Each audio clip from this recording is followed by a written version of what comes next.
Hello, hello, hello, everyone. Good evening. Good evening. Good to see everybody in here. Our bucket list has holes. How you doing, sweetie? God bless. Much love. You are number one in here. God bless. And oh, that's beautiful. That is absolutely beautiful. Ruby Rainmaker, you are number two. Hello, PG. Hello, hello, hello. Seeking Truth, number three. Bucket List, number one. Ruby Rainmaker, number two. And Seeking Truth, number three. God bless. God bless.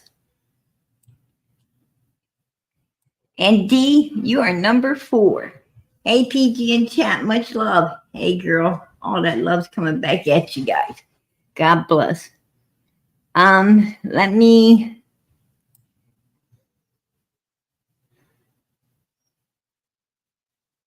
I'm here, and it's not replay. Yeah, I heard that. I heard that. And Sue, how you doing tonight? How you doing, sweetie? Libby, how you doing? Oh wow, I'm not really from the boondock. Hey, PG, keep up the good work. Kim, hey girl, God bless. Member for 16 months. Hey, I appreciate your support for Summer's channel. God bless. God bless. Hey, you're welcome. That was quick. That was really quick. Um, our bucket list has holes. That is beautiful, girl. That is absolutely beautiful. Hey, Chris, good to see you. Good to see you. Good evening, PG. Much love, prayers. Hey, God bless. Purple, purple, purple, purple for sweet summer. God bless. Absolutely. And let's see. Stephanie, how you doing, sweetie? Good evening, Mama PG. Good evening to you. Miranda, how you doing, sweetie? Good to see you, Robin. There you are, girl. Hey, PG in chat. Hey, hey, hey. Sassy Pants, I see you, girl. Suzanne, Patty, Beth Ann, how you doing? Oh, much love, girl. Let me see. Get down through here. Oh, I'm at the bottom. Oh, Ann, there you are. Good to see you, PG in chat. Much love to you, girl. Coming back at you. Amen. Anyway, a lot going on, right? A lot going on. Um, we had a backyard wedding, right? We had a backyard wedding. Hey, there's nothing wrong with backyard weddings. You know, nothing wrong with backyard. I mean, I love backyard weddings. I really do. Um, Absolutely. I love the old time weddings. I think they're, you know, fun. I think they're I think they're hilarious, right? I think they're absolutely hilarious. Especially if you do it, you know, on down in the hills fashion, because you always know what daddy's a packing, right? Right up to the preacher, right behind your your soon to be husband, right? So I find them to, nothing wrong with backyard weddings. Absolutely not. And congratulations to Andrew and his new wife. Absolutely. Um, Hunter got a new stepmommy, right? He got a new stepmommy. Um, we just gotta hope that, we gotta hope that she ain't left alone with him, right? Like Allie and Leslie was. That's all I got to say. Um, I don't know what to say for Hunter. I don't know what to say for Hunter anymore. I really think that law enforcement should have gave him a lie detector's test. No doubt in my mind now. You know, from from where I come from, from where I come from, you know, um, I always want to see the best in people. That, that is one of my downfalls. That's one of my downfalls, you guys. And I'm sure that, a lot more people than me, a lot more. Hey, Apple Jacks. I love that name. That is so cute. Hello, PG. Much love, chat mods. Hey, much love, much love. Coming back at you, girl. Um, but yeah, um,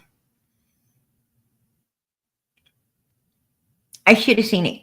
I should have seen it. It's a lot of people just want to see the good in people, and I want kids to be kids, right? I want children to be allowed to be children, and you know, sometimes I forget that what I was mixed up in, growing up, and how violent, 15, 16, 17, 18-year old, you know, how violent teenagers and young adults could be. I mean, they're really violent. And,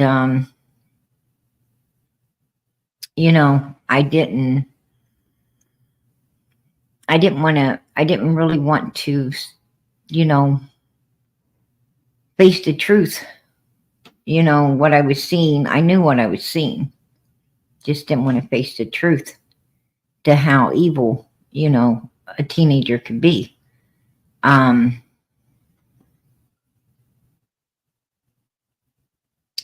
and maybe I wanted to think that, Allie was a little bit better parent than Candus, and, was trying to raise better children, but, you know, that was believing a lie and being damned as well, right? Got to face the truth. Sometimes we're blind. Sometimes we're blind to the truth, and that's where we miss a lot of things. That's where we make our mistakes.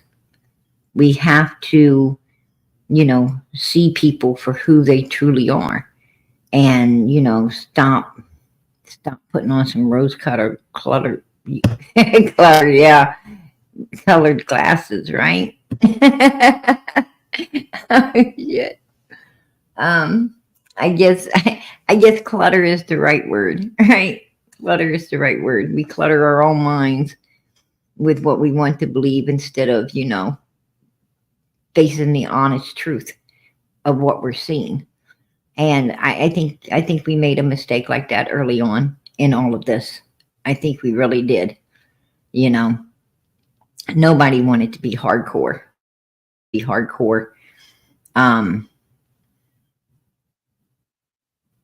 in Summer's case, they didn't want to really be super hardcore, especially with a teenager, because at the time, people just wasn't ready for it. They wasn't ready to hear the truth about Hunter.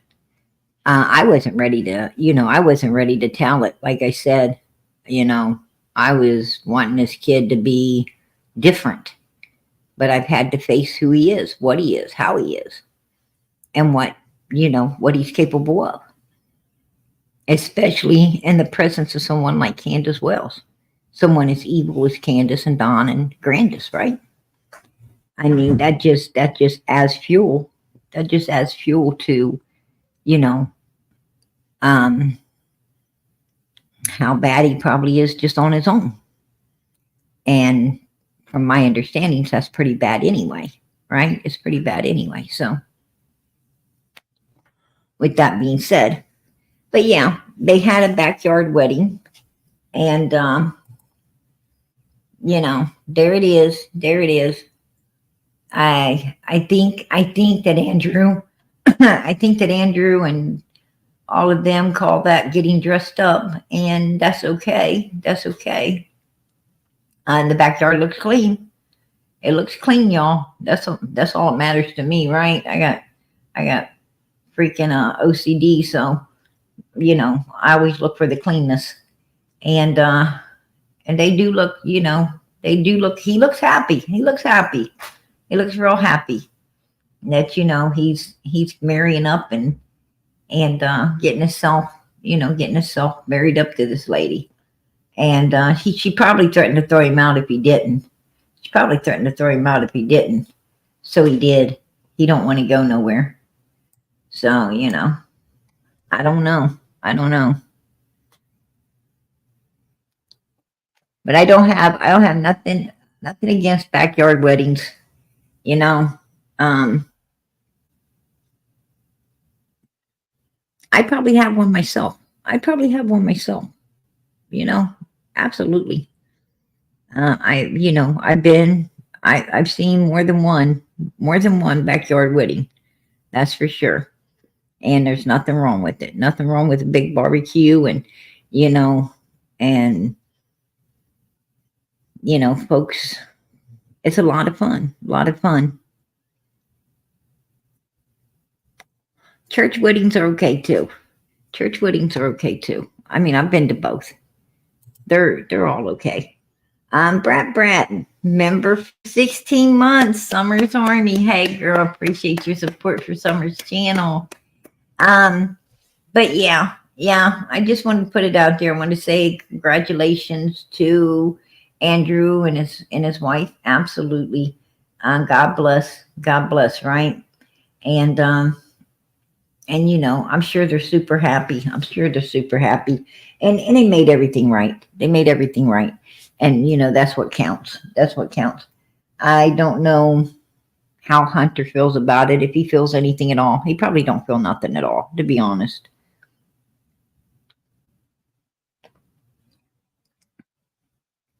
Hunter is selfish and self-absorbed, right? I'm just telling the truth. I'm stating facts. And he's out living his own life right now, caring about no one but himself. Where he gets that selfishness from, I do not know. I do not know. Maybe his parents, right? Maybe his parents. Yeah, I mean, they had to be self-absorbed as well in order to not care what they ended up raising, right? Not caring what they ended up raising. And, something that, in my opinion, ain't fit for society, right? And it seems like, they just didn't have a hand in raising those kids, raising them properly.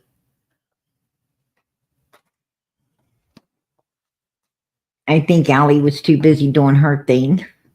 Andrew was too busy doing his thing, and those kids just basically raised themselves, if you ask me. I mean, that's what I think. That's just what I think. I don't think Allie was a bad mom. I think she was just a young mom with, with a whole lot of, things on her mind, a whole lot of other stuff on her mind. And a lot of young parents are like that. Hey, Solomon, how you doing? Good to see you. Good to see you. But yeah, here's your opportunity. If you want to congratulate Andrew and his wife, you can say congratulations in the chat. I'll pop it up for them. Let them know that you guys are sending them, a congratulations and well wishes. If not, if you don't, then don't bother putting it in there. Yeah, Allie was. She was, she was a young mom. She was getting in with the wrong crowds, right? She was getting into, Allie's problem was always saying, who will have me instead of who will I have? That's the biggest mistake of any woman. And, actually anyone, any human, period. It doesn't matter if you're female or male. When you start to say, who will have me instead of who will I have? That's where you make your mistakes, because then you're settling. Then you're settling for people. And that, just so you won't be alone. And that's crazy. That don't make no sense to me. I appreciate that, Patty Allen. She says, congratulations. Oh, absolutely, Brat. Please hit that like button. Hit the like button. I didn't know, but I hear it helps. I hear it helps the channel. I hear that it helps our channel, you know, to keep moving forward out here in the YouTube world. So absolutely, hit that thumbs up for Summer's channel, and you know, to help it to keep moving forward. Please do. Hello, everybody. Hey, Deputy Sheriff, how you doing tonight? Hello, everybody. How come nobody told me there was a party going on? Hey, you didn't get the invitation? You didn't get the invitation? I sent invitations out. I sent them out. YouTube's supposed to send them out for me.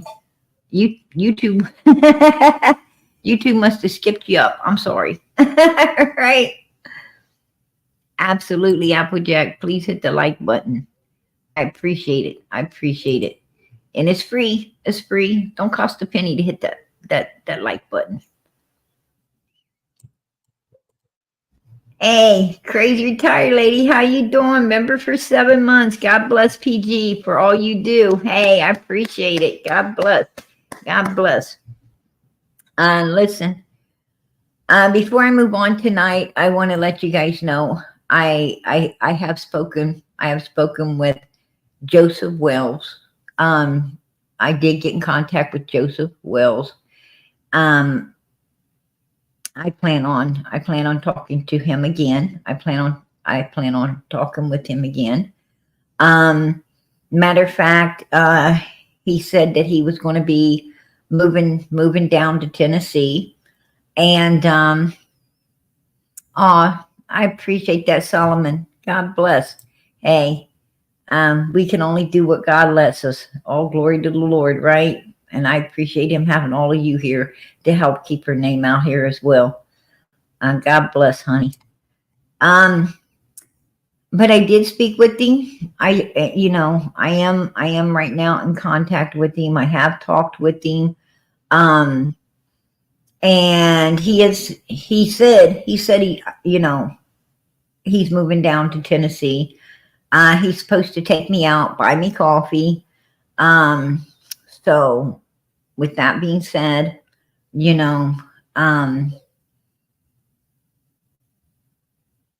I shall keep you guys updated. I will keep you guys updated. I'll keep you updated on everything. But yes, I have actually got in contact with him, and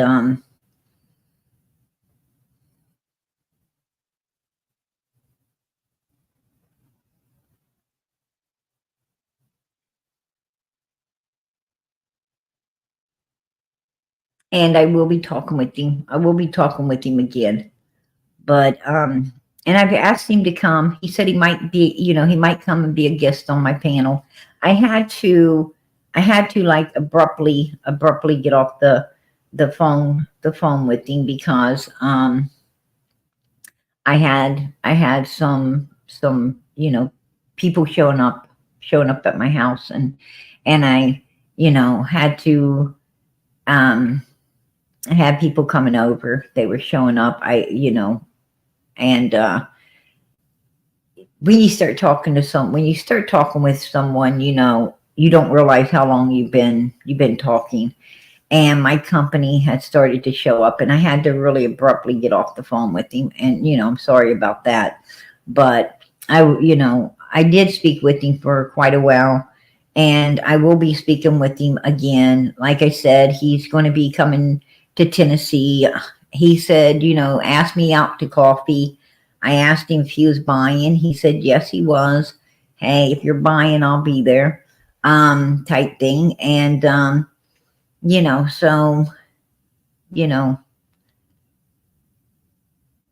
but I'll keep you guys updated, updated on all that's going on,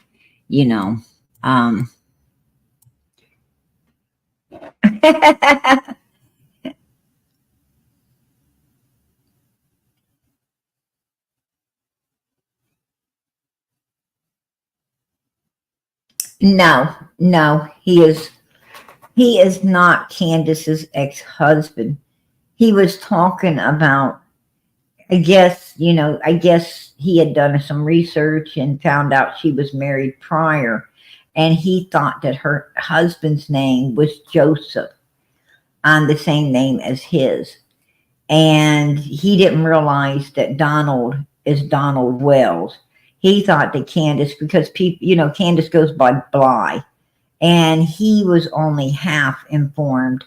When people said she kept her maiden name or her other name and didn't take Don, a lot of people say, oh, Candus doesn't go by Don's last name.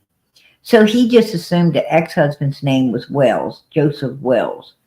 And he was just misinformed. He was misinformed.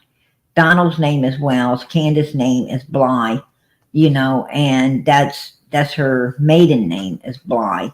She don't even go by her other husband's name at all. And so he was just misinformed. But no, it is not, it is not, absolutely not. He doesn't think he's her husband. No, he doesn't. Absolutely not. I mean, but I'll keep everybody informed. I can't, tonight I came in to cover Andrew getting married, his backyard wedding, Hunter getting a new stepmommy. How does he like it? Probably not, like I said, probably not even a thought to him. Not a thought to him. He don't care. He's living his life, right? He's a kid. He's young, and nothing phases him right now. When they are Hunter's age, they don't care about anything. Parents are the last thing on their mind. Parents, step-parents, whatever is the last thing on their mind. They don't even care. All they care about is, like I said, their everyday, every night routine. It's all about them at his age. It's all about them. Teenagers and young adults, they're pretty self-absorbed. For every one that you find isn't self-absorbed, there's 9 that is. 9 out of 10 are self-absorbed.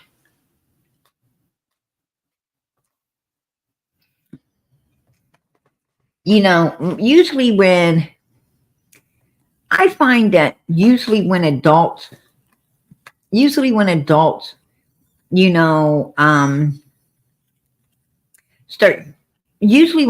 start caring about their parents, wishing their parents were around to talk to, is once their parents are gone. Right? It's once their parents are gone. And then they wish that mommy and daddy was around, to talk to. Usually, what I'm saying is parents need their children way more than their children need them. Parents need their kids way more than their children need them. And parents care way more than kids usually care.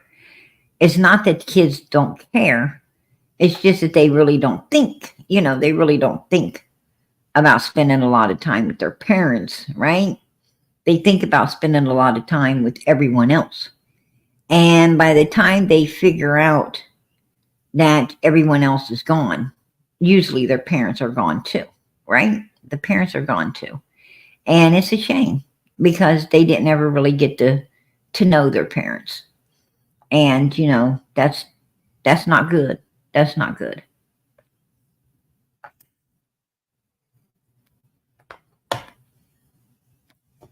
Right. Right. Yeah, that's true. That's true.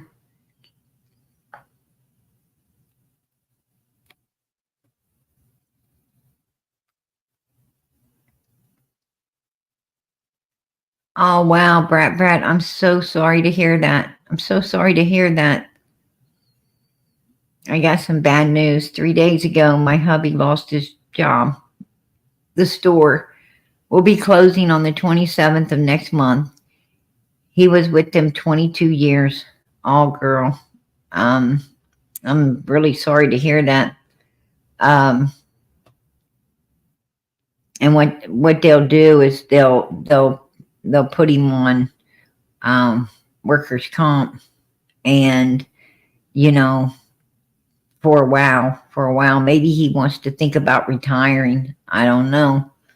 I mean, he's got 22 years in somewhere.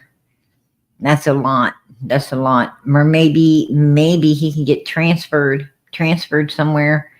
If there's another store like that, maybe he can get transferred somewhere and finish out there. I don't know. I mean, I don't know the situation. If like if he was with a big franchise for 22 years, if he called the company, they might be able to transfer him somewhere else so he can finish out his retirement. But if it's like a private owned and they're going out of business, and there's no more of those stores anywhere, then yeah, that's not good. That's not good. Yeah, definitely sending prayers. Absolutely. I'm sorry to hear that. For real.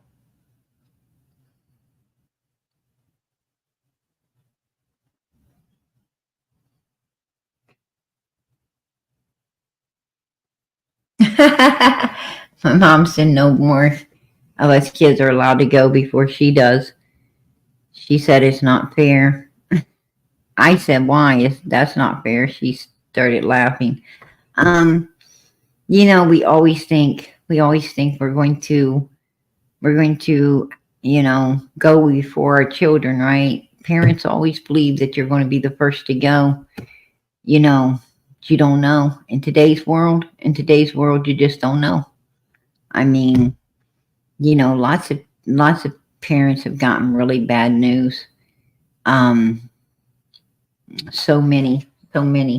You know, I mean, a lot of parents lose their children in the wars, right? They lose their children in the wars. I bet that's the hardest thing. The hardest thing, is when you get that notice that your child is no longer with us. Um, that's the mother's biggest fear, right? Mother's biggest fear is getting that notice that, her child's been taken out in the war. Um, your biggest fear is sending your children off to school and worrying if they're going to make it back home or not. Um, in this world today, man, it's just horrible. It's just horrible. It used to be that once upon a time back in history, it used to be that um, America really was free. America was really a free country. It was a beautiful free country at one time. I'm talking about windows and doors up, windows up, doors opened. Um, so many businesses, for people to go to. And, times were good. Times were really good. They had hamburger shops and ice cream parlors and all kinds of things, right? All kinds of hangouts and little places to go, little shops and stuff to shop at. And it just seemed like life was so beautiful, right? It was so beautiful. People didn't have a lot. People didn't have a lot, right? Sometimes they didn't seem to have a pot to piss in or window to throw it out of.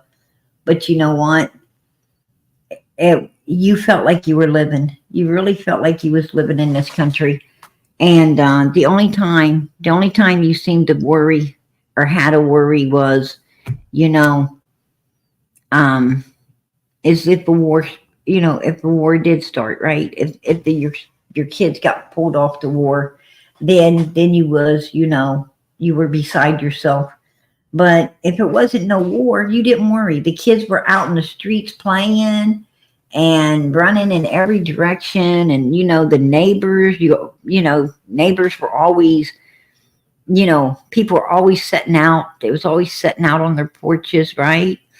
Um, Hollering, hello, how you doing? Uh, Everybody knew everybody. Everyone knew everyone. It was a beautiful time, beautiful place, right? It was a beautiful, it was just a beautiful time and space that really, really Americans lived free. We superly lived free. I mean, you gotta, parents got up in the morning and, ushered their kids out to school. Nobody was driving kids to school and picking them up. They were, you walked to school every day, right? You just got up and ran to school every day. Nobody thought about anything happening to you. Your parents didn't, because nothing did. Nothing did. Nothing bad really ever hardly happened. Ever. But in today's world, you guys, um, you send your kids to school, you got to worry. You got to worry. Are they going to make it back home? If you send them off to school, you got to worry. What are they putting in their heads? What are they teaching them? What are they putting into their heads? You know, um, you just got to worry. Constant worry today.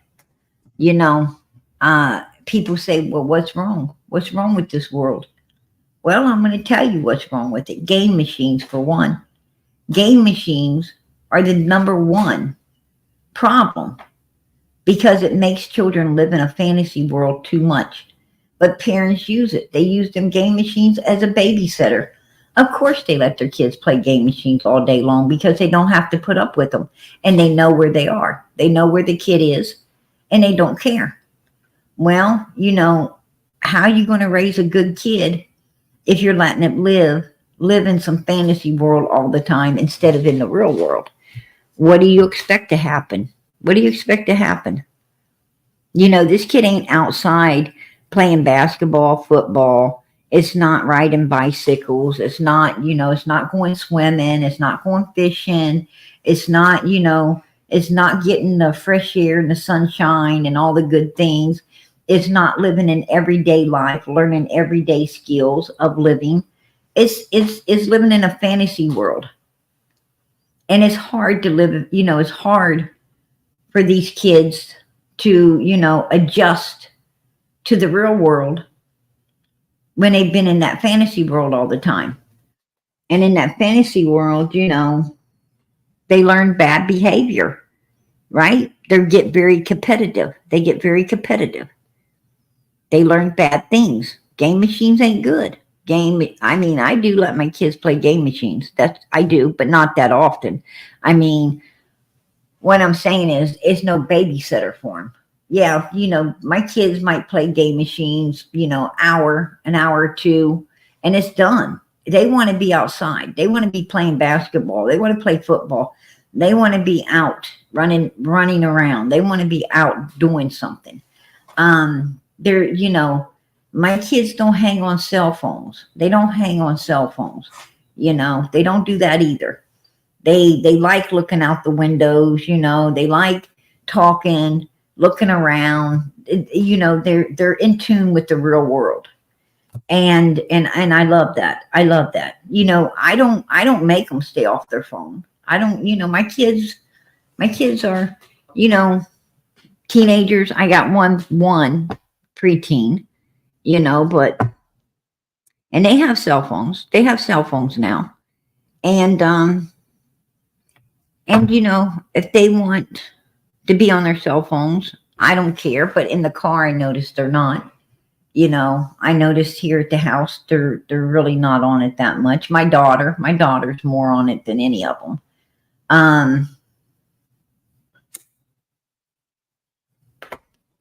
I just basically, I just basically got them cell phones for emergency purposes. You don't ever know what's going to happen.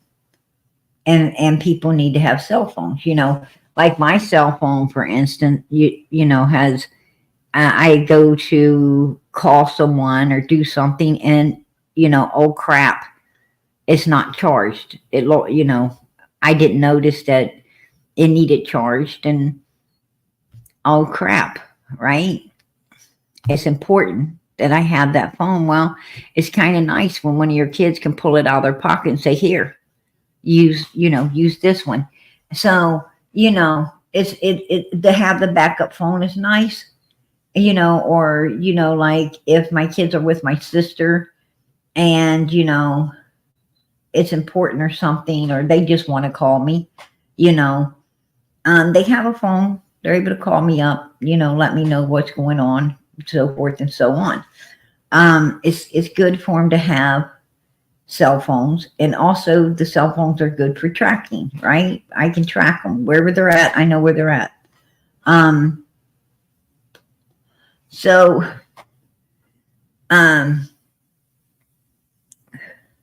yeah, my kids are too young to have kids. No, I don't have grandkids yet. I'm looking forward to it in the future. I'm looking forward to that in the future. I do have, as I said, I have one son that's graduated, and he's already started college. He's driving. He drives. Matter of fact, I have two of them driving. My daughter, she'll be, Lord forbid, but she'll be driving. She'll be driving too. About another year. She'll be driving as well. So, I do believe in kids learning to drive. I do believe in, they need to learn to drive and be productive in the world, in this life. As a parent, I do worry. I worry about your children driving, right? We all worry. Once they get in them vehicles, we worry. I do worry. But, I just got to trust them to be a safe driver, and, and a damn good defensive one, right? Because in today's world, it's defensive driving. I mean, you don't only have to watch out for yourself, but you got to watch out for others as well. People just ain't as kind and nice as they once was in this world. It used to be people, actually stopped and let you get out of a damn hole, right, that you're stuck in. But not today. Like, you're stuck in a hole, 20 people fly by and none of them willing to give you an inch to get out of there. Maybe one, and you look up and thank God for them, right? And you say a prayer for them. You say a prayer. You say, Lord, that's a good person. Please watch over them. Because, down here we don't have too many, right? So please watch over them. They're good. So you say a prayer for them when they're nice and they're driving righteously and giving people an opportunity to get over or get out of one of them holes they're stuck in. But people today, they don't care. They don't care. They're selfish, self-seeking, self-centered. They just worried about them. They don't give a damn about nobody else, right? It's it's bad out there. It's bad out there in this world today, you guys.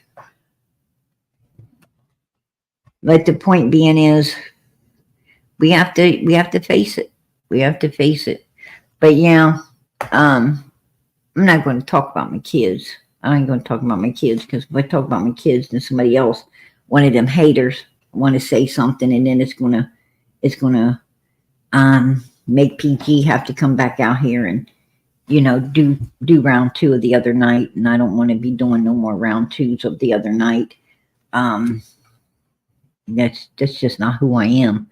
It's who they make me be, right? It's not who I am, it's who they make me be, who they push me to be. And I don't get no pleasure having to come out here and put people in check, right? Because they want to be ugly to us.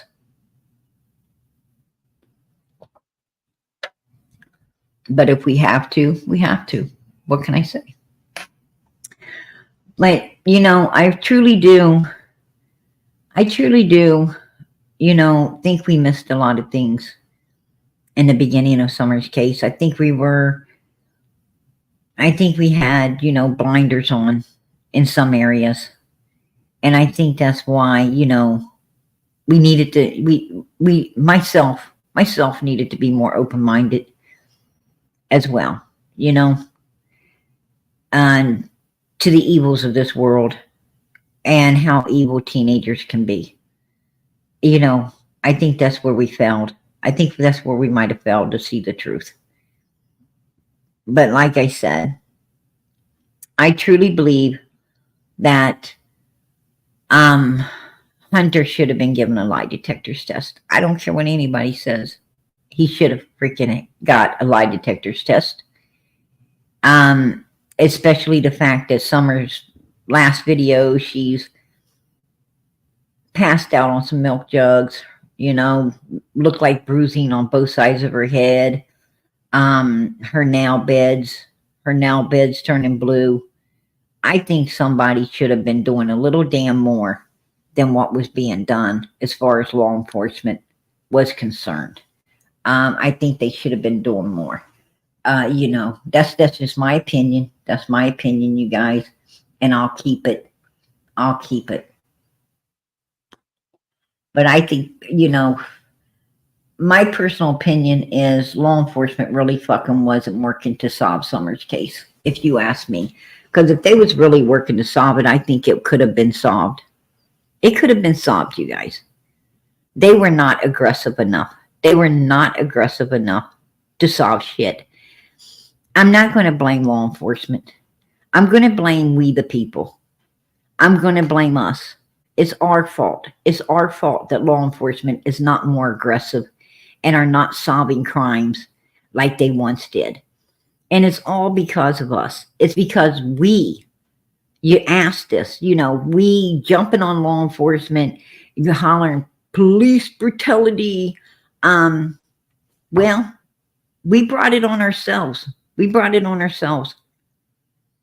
Law enforcement, anytime they try to take down a criminal, you got someone screaming, you got people hollering, you got people acting out.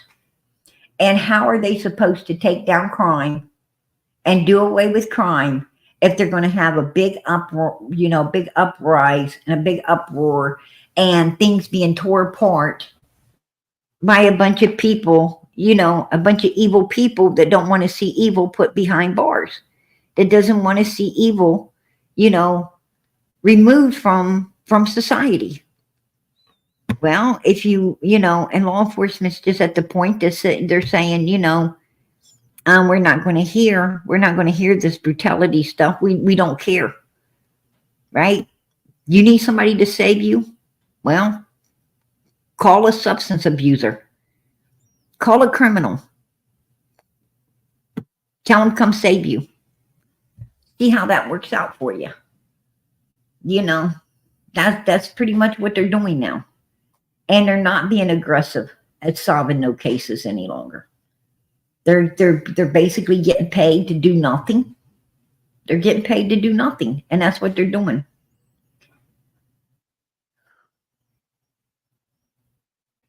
So, it's just the way it is. So if we're going to be angry with someone, we got to be angry with ourselves for not standing behind law enforcement, as a whole society in this world. What I'm saying is, the few that support law enforcement, people got too scared. People are too afraid anymore. They're afraid of those evil people that get out there and trash everything and holler, and scream and act out and act crazy. They're scared.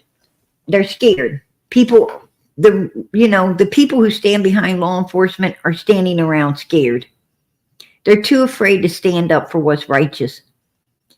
You know, nobody wanted to stand up and put that evil down when they were out there, you know, looting and tearing up and busting everything up because law enforcement was trying to get the, you know, to get the crime off the street.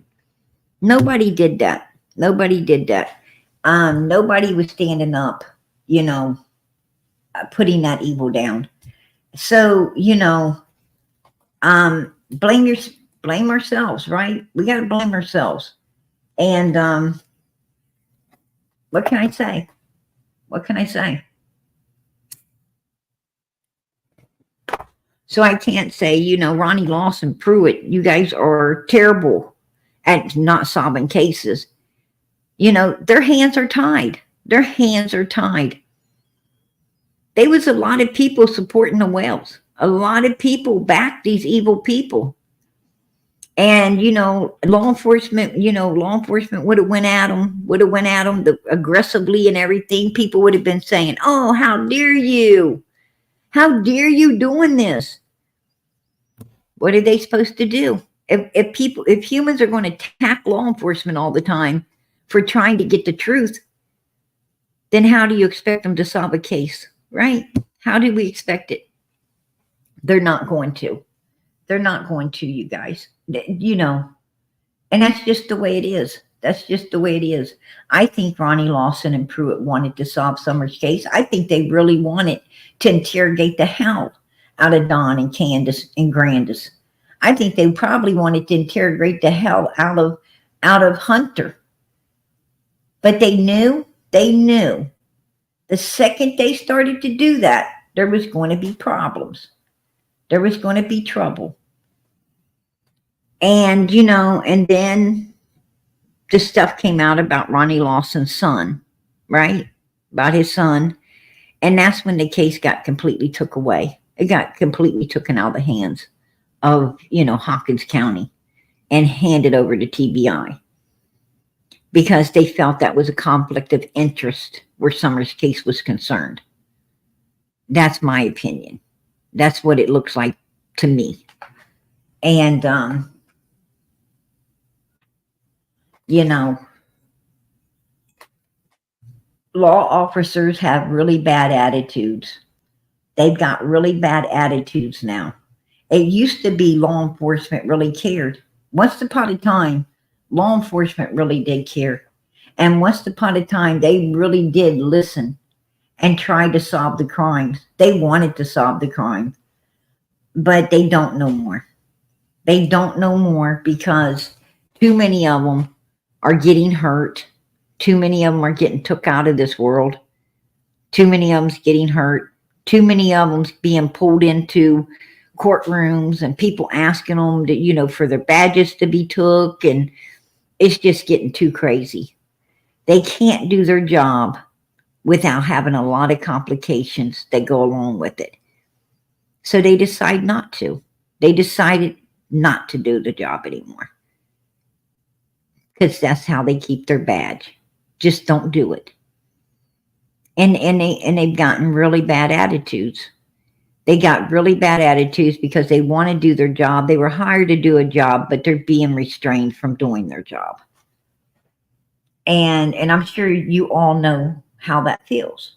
I'm sure every one of you knows how that feels.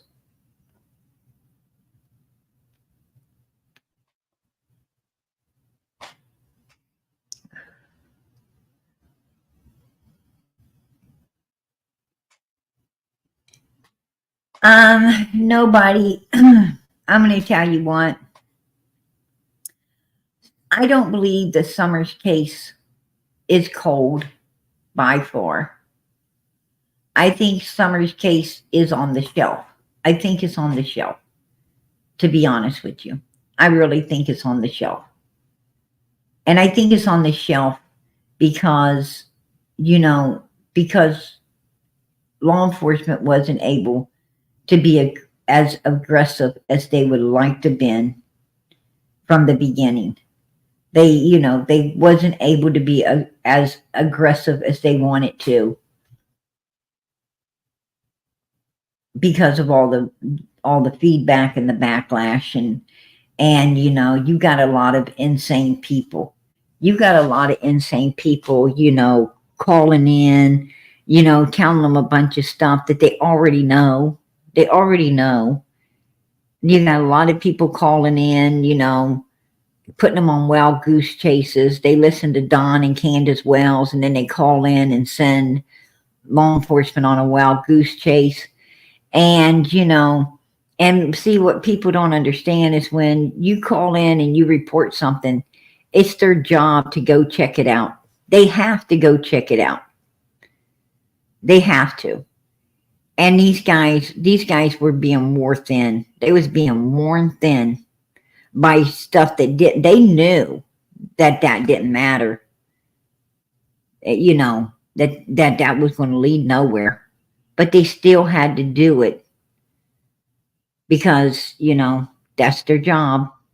They still had to do it, and that took focus off the areas where they really needed to be, the areas where they may have been able to really solve the case. Well, it got it got screwed up by all of this. Let's play telephone. I need I want to talk to these people kind of stuff.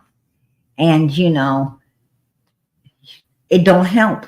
It don't help unless it's something super, super important, something super important that you feel, you know, what I'm saying is if it's something that if it's something you overheard someone else saying, not Don and Candace, but someone else in their presence, then it might be important to report it. But if Don and Candace is saying it, law enforcement already knows about it. You don't need to report that. Um, you know, and Don and Candace were saying a whole lot of stuff because they knew people would report it. They were playing a game. And they knew law enforcement would have to get real busy.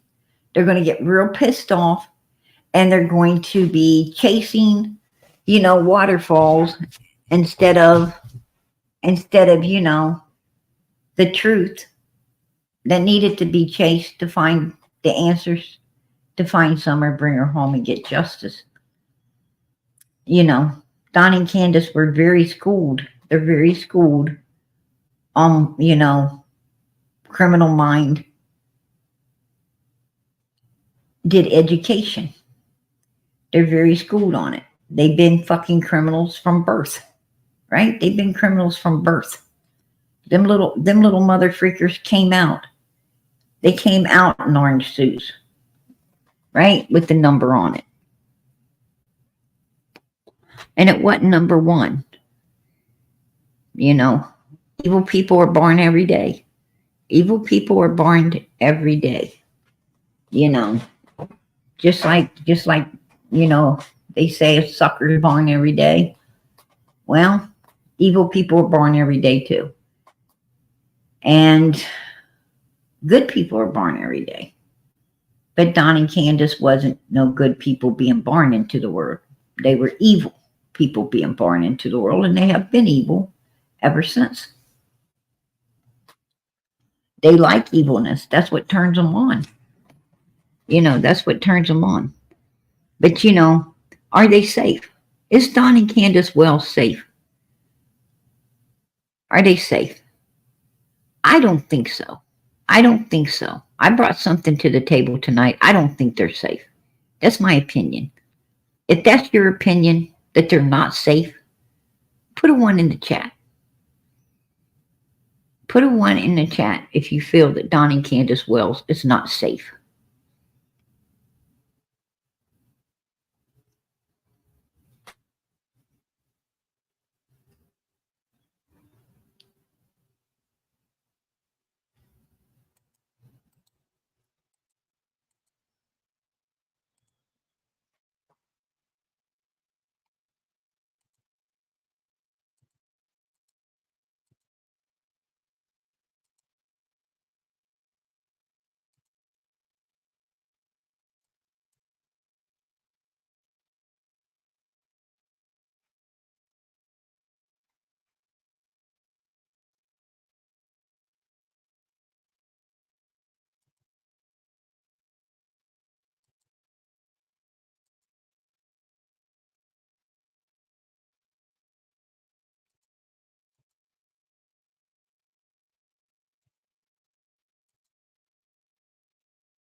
Well, I'm going to tell you, I do give a damn.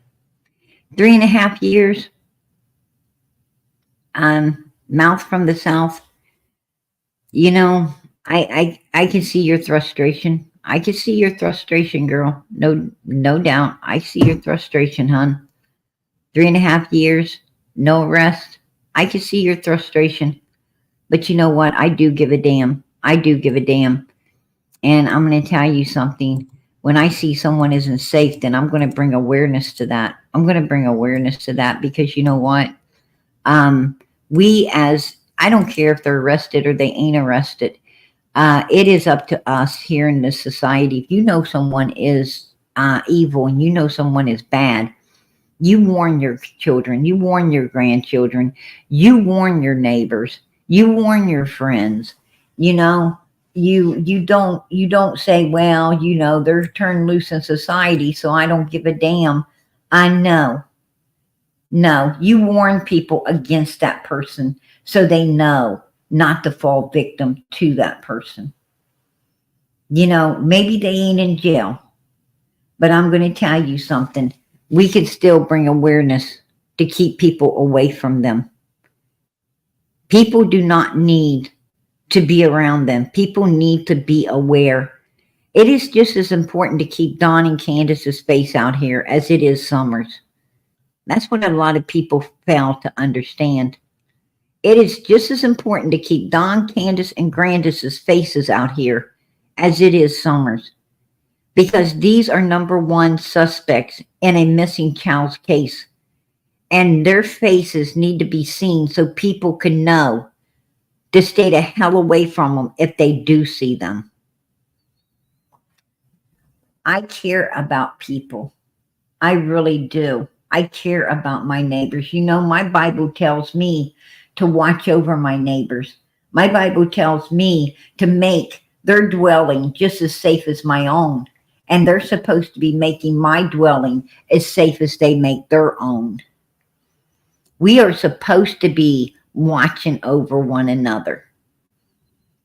So everyone can live safely.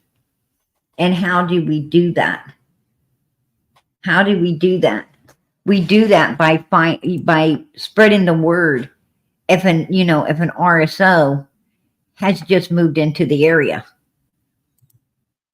we do that by research and finding out how many RSOs are in the neighborhood or in the community where they're located at, to keep our people safe away from them, right?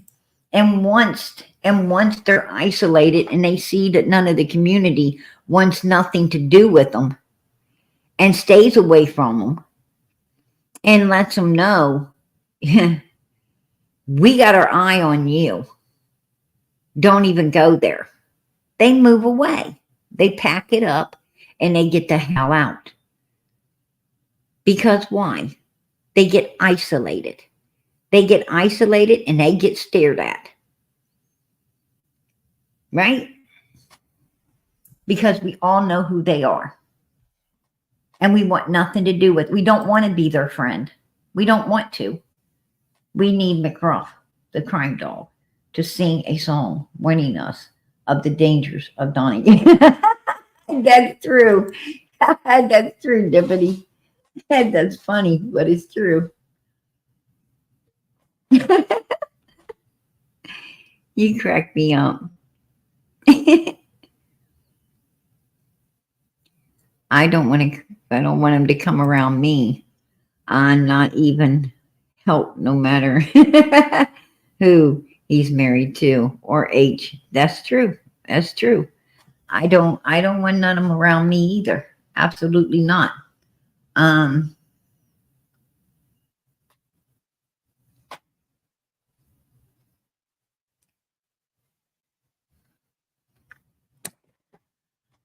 Well, I'm going to tell you something. I don't have to get to know someone if I see their picture. If I seen a picture of, if I seen a picture of Hannibal Lecter, I'm not going to go around him, right? if I seen a picture, to be honest with you, if I seen a picture, if I lived in the freaking, if I lived back in the freaking 1800s, and I seen a picture of freaking,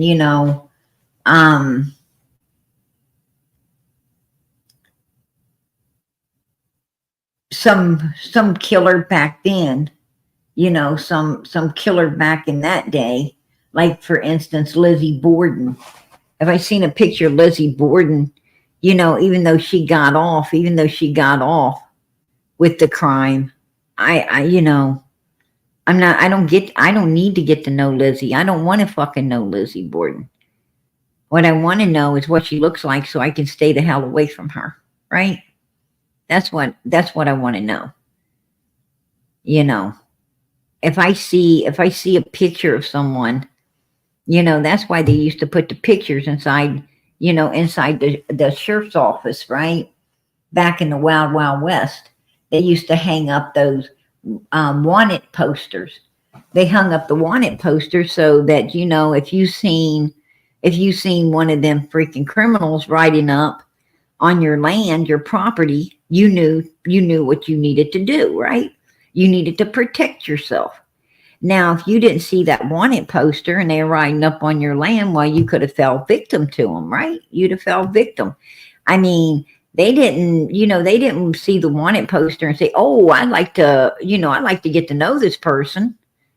They said, I don't want to know this damn person, right? I just want to know what the hell they look like so I know what I need to do. They come riding up, that's all they wanted to know.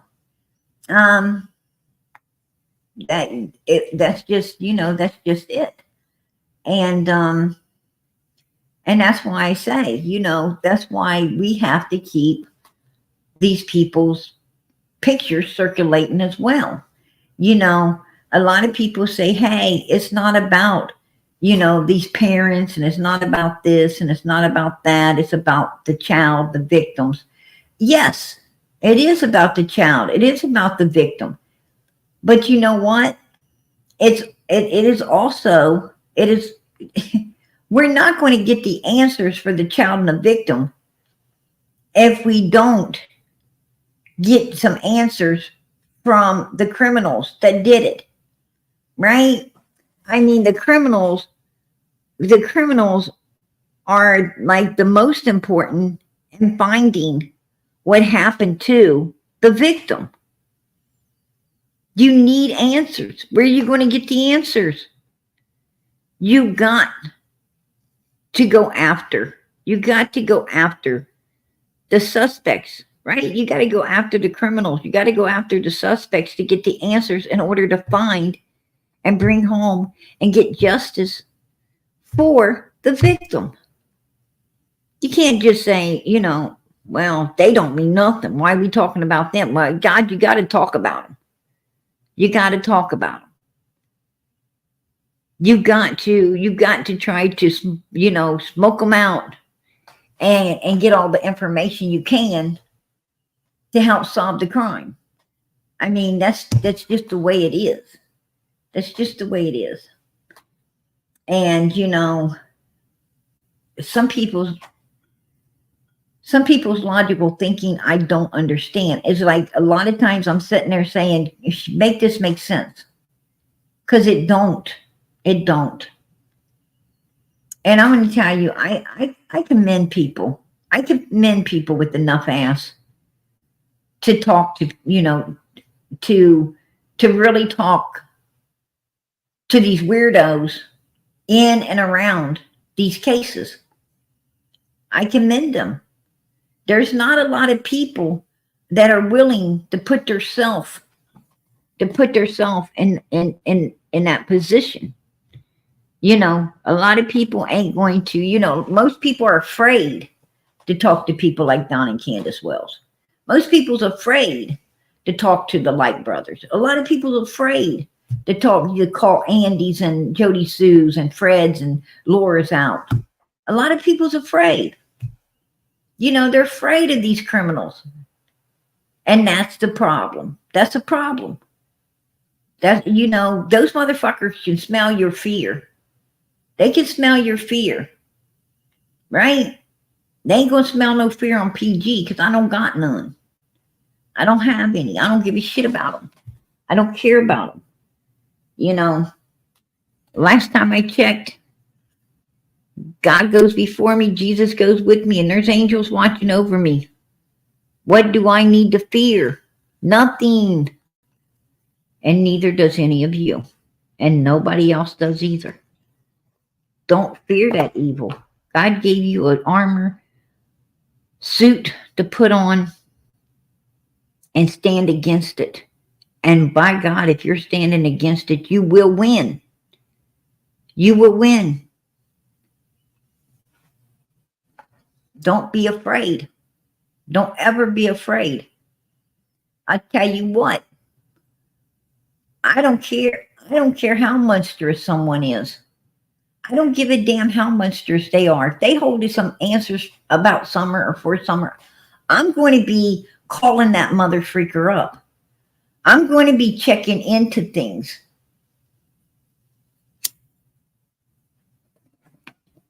I'm going to be searching and doing whatever I can to find them and talk to them. Because I have this need to know, right?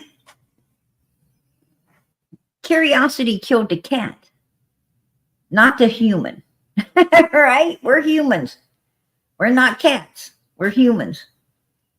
So, be curious. Be curious. It's okay to be curious. We're not a cat. That's all I got to say. And of course, I'm going to be curious. I had no problem talking to the lights. I had no problem. I called them. I called the lights. Absolutely, I did. And I talked to them.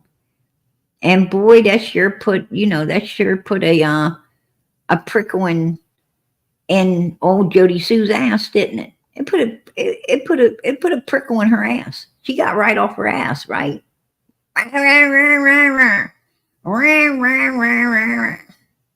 Because that's how she talks. You can't understand a damn thing she's saying. I don't even know why she comes out here.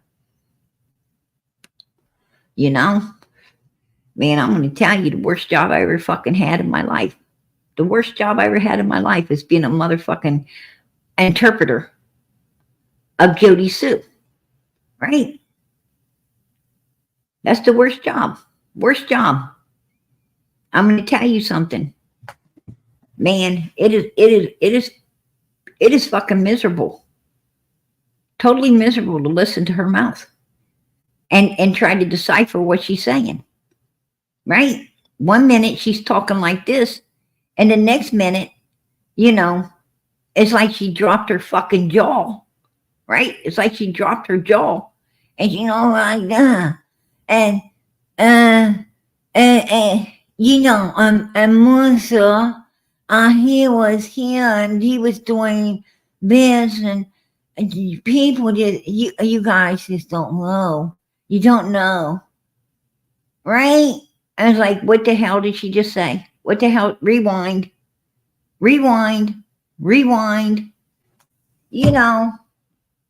And I tell you, they ain't nothing gonna make you crazier. They ain't nothing gonna make you fucking crazier than when you rewind 10 times and found out what she said wasn't shit. You'd be like, what the fuck? I just spent 2 freaking hours here rewinding this shit to figure out what this bitch said, and she didn't say nothing. She didn't say nothing. Are you freaking kidding me? It's like, go outside and scream. Right? Go outside and scream. Pull your hair out and shit. Be pulling your fucking hair out. Like, what the hell?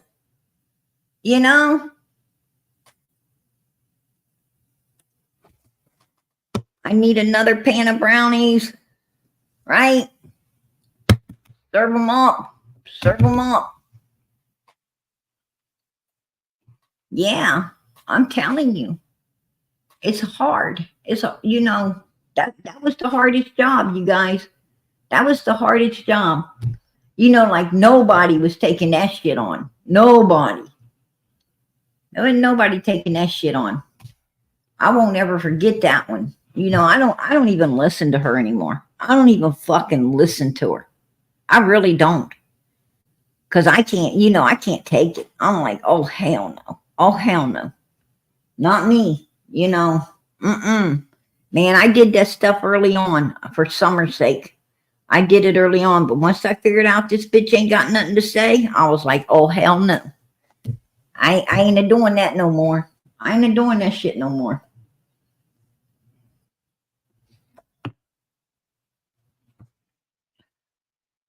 I mean, I don't know. I don't know how them people, she be like, you know, anybody wants to come and go up into the woods, make sure that you ain't wearing no perfume. Well, hell, you motherfuckers don't even take a bath. I mean, come on. What do you mean perfume? You got a stench from hell and you don't think somebody's going to be able to smell it? Are you kidding me? Don't put on no perfume, right? Please, douse your damn self. Douse yourself.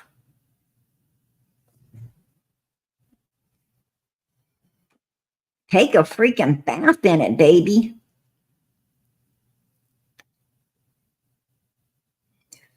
And, you know, and just don't turn a spot. Just don't turn a spot my way that freaking didn't get doused. Because I don't want to be smelling. That's what I don't want to be smelling, right? She talking about don't wear no perfume. Bullshit. Man, they had to be going into the woods for some. They wasn't going into no woods looking for nobody. They wasn't going in those woods looking for nobody. Because I'm going to tell you what, if they was going in those woods looking for somebody, those motherfuckers would have smelled their asses before they ever got there. Right? They'd have smelled their asses coming. Come on. No perfume. That's the funniest damn thing I ever heard. I was like, oh my gosh. Right. Like, Lord have mercy. That was crazy shit right there.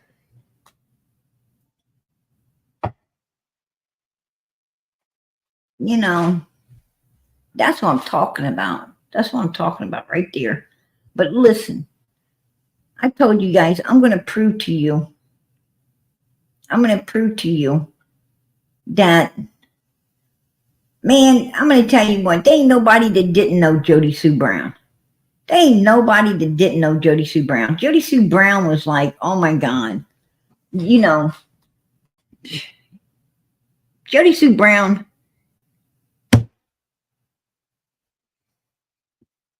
you guys ever hear that freaking song? Strawberry, strawberry, she the neighborhood hoe. Yeah, well, you know, there you go. There you go.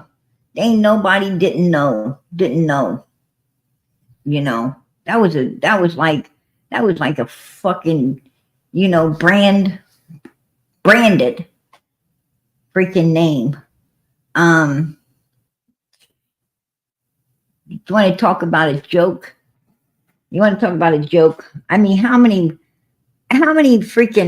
dudes are the bouncer at the place where their old lady swinging her backside for anything that wants to come in and out, right?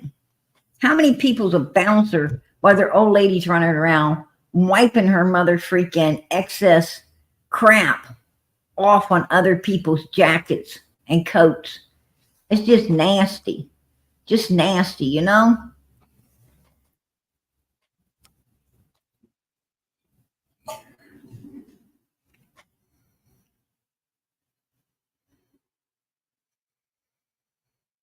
But it's just disgusting. Disgusting, man. I'm going to tell you, this case is surrounded. This case is surrounded with some real stench. I'll tell you that right now. It's surrounded with a lot of stench. Just gross. Just absolutely gross. I mean, it may take us years to get over it. It may take us years to get over it, man. It might take a long, long time. You know, if you didn't have OCD, you probably do now. You probably do now. After seeing Ben Hill Road, you probably got OCD. You're probably cleaning everything. You're probably scrubbing the shit out of everything after seeing that. Absolutely. You know, straight up. If I was freaking rich, I'd probably be ordering new mattresses every single day after seeing that mattress that they allowed them children to sleep on. Right? What they called Summer's bed. What they call her bed. Just fucking disgusting. Just disgusting. And you know what's even more disgusting is to hear people say, oh, well, that's just the South. That's just how the South is. That's just how kids are. You know, in the South, everything's just dirty. Oh, no, it ain't. No, it isn't. That's bullshit. I'm going to tell you something. We all have kids, and our kids play hard, right? They all ride dirt bikes. They fly through the mud. You know, they get on four-wheelers and everything else. I mean, you think you're going to have to spray them off. You think you're going to have to spray them off outside, right? Oh, how the hell you think you're going to walk into the house looking like this, right? Oh, no, you ain't. And I'm going to tell you something. That's just BS. Because I'm going to tell you what. There's a lot of people living in the South and their beds are clean. Their children's beds are clean. Their home is spotless. Their kids go out, they play hard, they get muddy as hell. And I'm going to tell you what, they learn how to use soap and water. When you live in the South, everybody in the South usually has what they call a mud room, right? A mud room. You know what the mud room is? That's where you come in and you take your crap off and throw it right there in the washer and dryer. And there's a big sink for you to wash up in, right? And there's freaking robes hanging up. So that you can get a robe on, come on through the house and go take a shower after you've already washed the biggest mud down the mud sink. You can go take a shower, finish getting all the dirt off of you, get into some new clothing in your own room, your own bathroom, your own room, private quarters. And you can, then you can pop up for lunch or you can pop up for dinner. Or you can, pop up for your freaking late night snack and go on to bed. But, and these kids in the South, I'm going to tell you something. Most of them bath 2 to 3 times a day. Why? Because they need to. During the summer months, these kids are out, playing hard. They play hard. They come in, and they're dirty and they need to shower up or whatever. They shower in the morning and then they get out there to get into that mud and that dirt and playing. They come back, a mess, right? They come back a mess. And then they have to shower up again. It's usually, for dinner. And then after dinner, they go back out and they get a mess again. Right? They get a mess again. They come back in. They have to shower up again. They have to get their snack, and then they go to bed.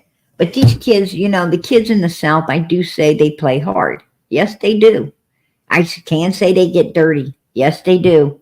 But I'm going to tell you something.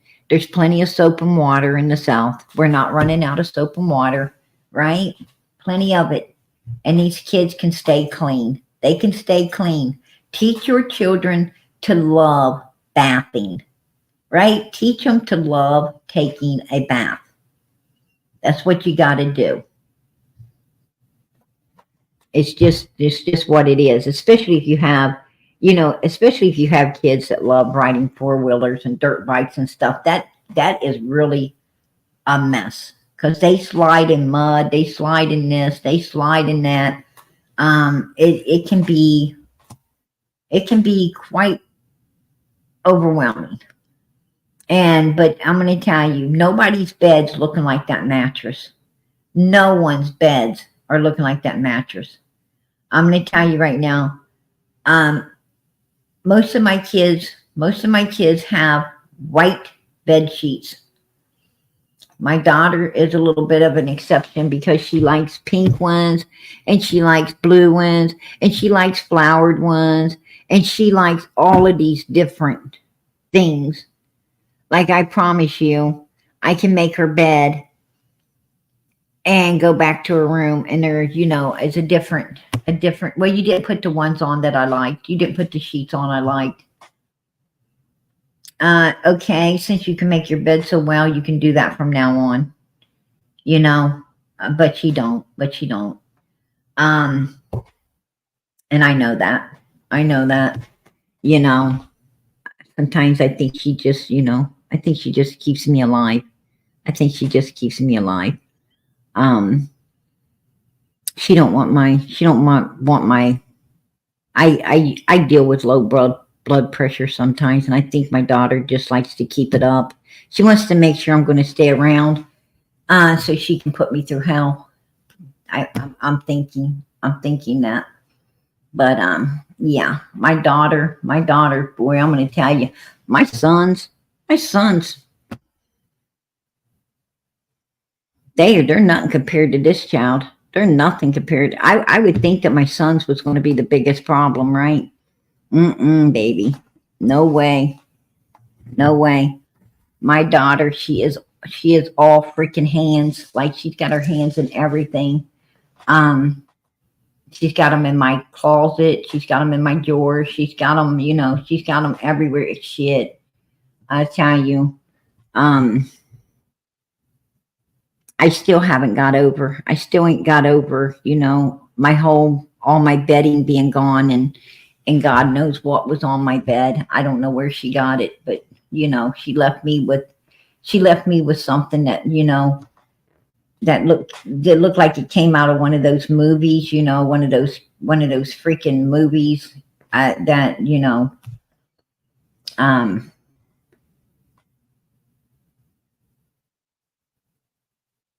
one of them movies where you see, you see the doctor walk into this house and, the blankets look like they're tattered up something fierce, right? They look like they're tattered up something fierce and you're like, whoa, I would never want that blanket. Yeah, I'm not for sure where she got that from, but it, somehow it ended up on my bed. And I'm like, whoa, you know. And you want to, well, I'm going to finish up here. Because, but afterwards, remind me. I'll tell you what's ended up on my bed recently. That I wasn't happy about for sure. I wasn't happy about that either. So if you guys remind me after we get done here, I'll tell you about that story if you want to hear it.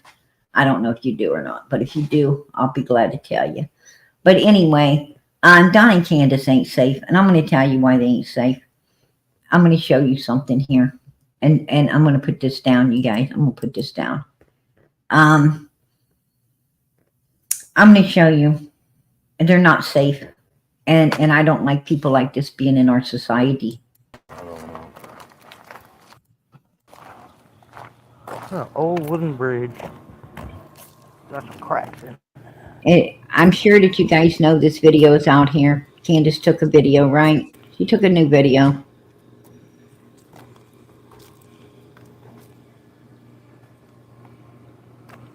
I'm going to let this video play. No, I didn't want no drink from him. Yeah, I'm like, kind of. What?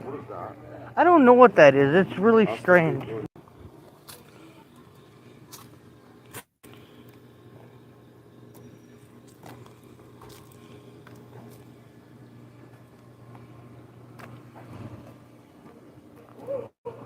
No, I didn't want no drink from him. Yeah, Mike. Now I'm going to show you guys this video again. I'm going to show it to you again. I'm going to point out a few things to you. Now, as we watch this part of the video, watch. Do you see Candus's shadow? Do you see her shadow? I want you to look at her shadow on the ground. That's what I want you to look at. It's the shadow of Candus on the ground as they're walking. And Dom Wells. Dom and Candus's shadows is what you want to pay attention to. An old wooden bridge. Now, watch the shadow. As they're walking, watch. Boom. Look at Candus. Look at Candus with that phone. She's pointing that phone straight down to where them children are. Straight down to where these children are. Look at her. Now you look real close because you can see she is filming these babies down here. She's filming these people's children. Yes, she is. Yes, she is. Look. She's filming the hell out of them. She even stopped to keep filming them. No, I didn't want no drink from him. She's filming them. Now watch. Yeah, Mike. As you see, watch these men. See the men coming? What?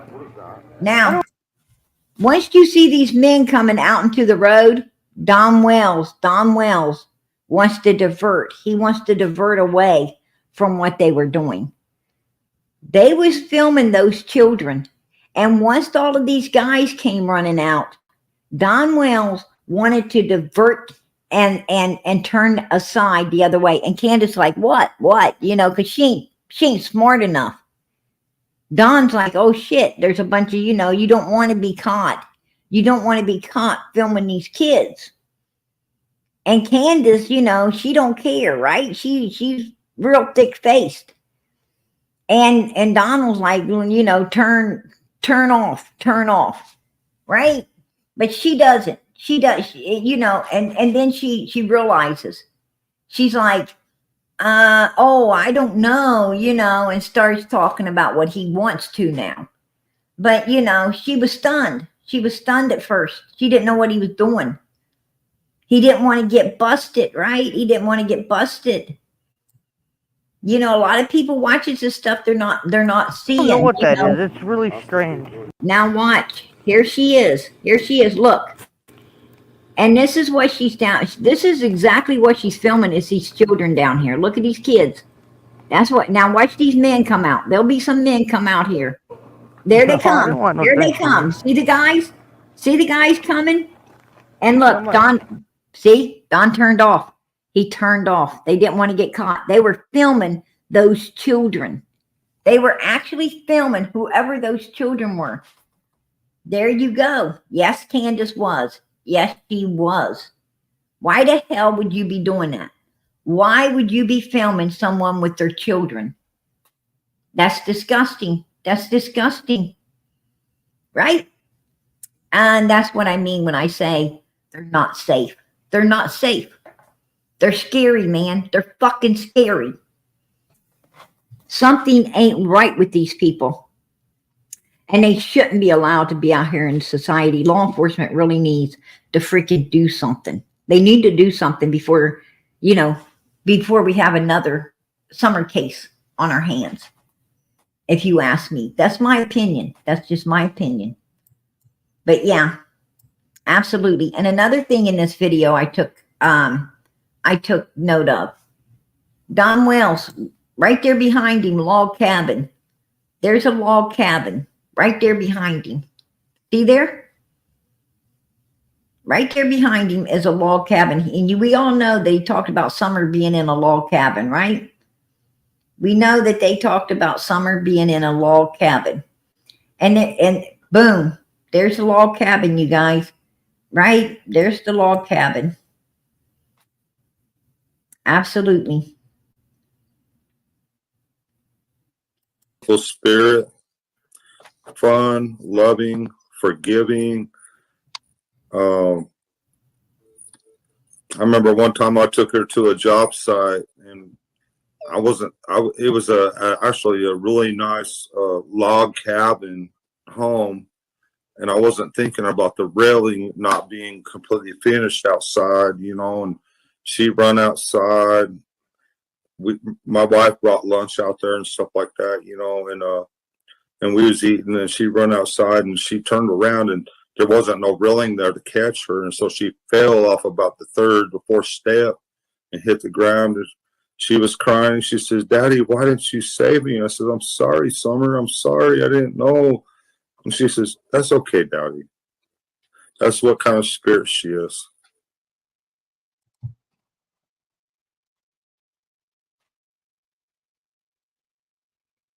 You were trying to make yourself feel better, Don Wells. You were trying to make yourself feel better. Oh, this is what kind of spirit she is. And you're trying to make yourself feel better, thinking that your daughter has forgiven you for whatever heinous fucking crime you have committed. Is that the thing? Is that the thing right there? Because that's what I'm getting out of it. That's what I'm getting out of it. Is that she's forgiven you guys, because that's the kind of spirit you want to mentally fucking believe that this is the kind of spirit she is, because of it makes you feel better about what the hell you and your old lady and grandma concocted up and done. In my opinion, that's my opinion. I can't say it enough. I truly believe that Don and Candus Wells are guilty as fucking hell in the disappearance of their 5-year-old missing child. Why do I believe that they're guilty as fucking hell in the disappearance of their 5-year-old missing child? Because they didn't ever fight. They didn't ever fight to get cleared by law enforcement in order to get their boys back. And the reason they didn't fight to be cleared is because they were too fucking scared of being put in prison, because they knew that they just couldn't pass all the tests that law enforcement would put them through in order to be cleared. So they knew they weren't going to get cleared. They were going to get put in prison if they cooperated the way they would need to in order to be cleared. So with that being said, and that's why they haven't got the boys back. It had nothing to do. That's why they didn't bother to take, the rehab and everything that Dr. Phil was offering. They didn't bother to take any of that due to the fact that they knew it would be worthless, because they would have to be cleared from Summer's case in order to get the boys back anyway. And they were just too afraid to cooperate with law enforcement to try to be cleared, because they couldn't pass the test. They knew law enforcement would really put them through the fucking ringer and find out. They were too afraid of one of them cracking once they got put under the extensive questioning and lie detectors test and all the extensive stuff that law enforcement was about to put them through in order to clear them. They would have to cooperate, and they were too afraid. They were afraid that, afraid they were going to get busted. And that's why I truly believe that they're fucking guilty as hell. Right? Because I know if I didn't have anything to do with my child disappearing, law enforcement is not going to be, having me as no suspect. They're going to clear my ass, and they're going to clear my ass real quick. I'm going to, I will get attorneys. I will do everything I need to do. And they, put me through the ringer, put me through the fucking ringers, because I'm going to get my other children. I'm getting my other children. You are not going to, for one, you're not going to take the kids I got after something so horrible happened to me anyway. I'm not going to allow that to happen. I'm going to get attorneys ASAP so that, they ain't going to be able to do none of that. And I'm going to cooperate to the fullest because I want to be cleared so they can get the real person that has done something evil. So I'm going to work night and day and become law enforcement's best damn friend in order to get my child's case solved. And they done none of that. They done absolutely none of that. Right? And that's why I believe they're guilty as hell. And I always will. I always will. Because that's where all the signs are pointing to guilty as hell. And nobody in law enforcement said that they passed lie detectors tests. No, they didn't. Don Wells is the only one that told a news person that him and his wife passed lie detectors tests. There was a news guy that tried to say that Ronnie said they passed. And Ronnie Lawson came out right after that and said, if you didn't hear it from me, don't believe it. He was saying that news guy is a liar. That I didn't ever say they passed anything. They did not pass them lie detectors test. And I'll tell you something else. If Don, Candus, and Candus would have passed them lie detectors, oh hell, they would have been parading them around out here. They'd have been parading that around out here that they had nothing to do with it in order to gain more support, in order to gain a lot more money, in order to gain people behind them to get their kids back for them. Let me tell you something. These motherfuckers didn't pass a damn thing. And that's exactly why you ain't seen nothing. Just saying. Just saying. And no one should be supporting that. No one should be supporting that. No one should be supporting someone who is following little freaking children around, videoing them. Now watch what Candus does here. Watch. There she is. Look, she's going to even stop. Look, she stops the video. Look at her. In order to get a really good video of these children. What the fuck, right? These people those people need to be warned. They need to be warned what she did there.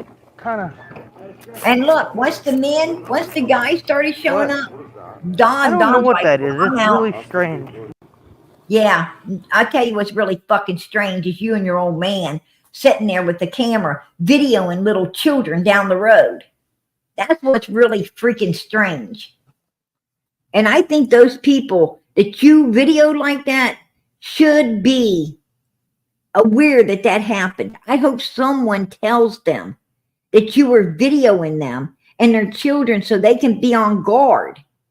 Because God knows what the hell you and Don Wells are capable of doing. You're sick. That's sick. And I'd be very upset if someone that is number one suspects in their own child's missing case going and videoing me and my children. That right there, I would be calling law enforcement. I would be calling law enforcement. I'd want them pulled in for what they just did. I really would. If that was me, I'd want law enforcement pulling them in, asking them why the hell they were videoing my children like that. Right? She was videoing those kids. She stopped in order to be able to zoom in. See, what you don't understand is when you're walking, the camera shakes and you can't get a really clear picture in the video of if you're zooming in, you can't get a really clear, it'll be, it won't be as clear as you want it if you don't stop. And what you do is you video and then you can freeze frame it and take the pictures as you freeze frame the video that you have taken. Right? Just you know, just saying. What she wanted was a mother freaking video. She wanted a clear pic of those kids. For what? For what? Those ain't her kids. Her kids are all gone. Those ain't her children. What did she want that video for? What did she want it? Why? You tell me. Tell me. She got one child missing. 3 other children in Child Protective Services.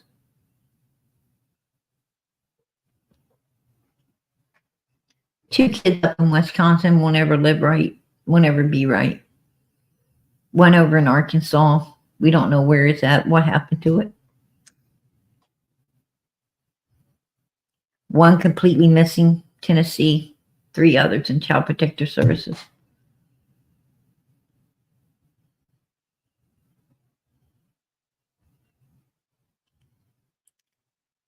And they're sitting there. They're sitting there videoing up and zooming in on somebody else's little children. Now I'm going to tell you something about this. If you think you can, do something,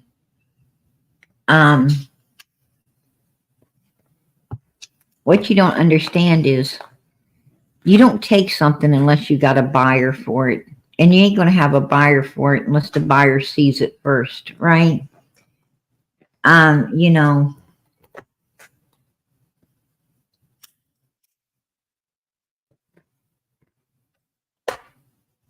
got to be real careful. We got one child already missing. And, if they, what I'm saying is I don't want to hear later that there's a child missing out of his bed or from his school or out of his yard. I don't want to hear later, that it's another Summers case down there.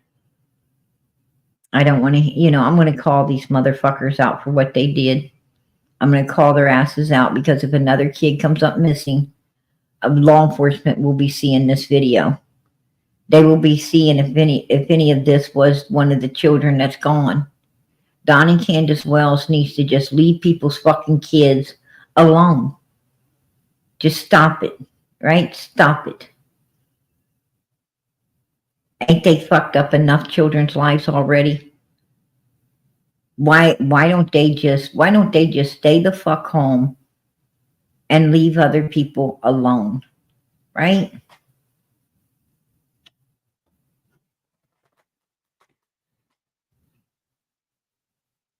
That's sick. That's sick. I'd be very upset. Put a 1 in the chat. Put a 1 in the chat if you would be upset if that was your child or grandchild that these 2 number 1 suspects was just videoing. Would you be upset if that was your child or grandchildren? How upset would you fucking be? How upset would you be? Tell me. Would you not want law enforcement looking into it? I know I would. I'd want that reported. I really would. Absolutely. And I don't blame you. I don't blame you. Know something? You are so right. You are so right. I'm going to tell you now. You bet your ass I'd be going to jail. If I turned around and saw some woman that's a number 1 suspect in her daughter's disappearance filming my children, it wouldn't be good. It would not be good. And that's the truth. That's the truth. It would not be good. I cannot lie. It would not be good. Oh, hell no. I couldn't deal with that one. And I'm going to tell you, you better believe law enforcement would know about it. You bet your ass they'll know about it. Everybody around there would have knew about that. They'd all knowed it. I tell you that right now. Don't be doing that. Don and Candace Wells, they're very dangerous people. Very dangerous people, you guys. Very dangerous. Very evil. Very evil. Trust and believe me. These ain't people you support. You don't support this kind of evilness. I ain't supporting it.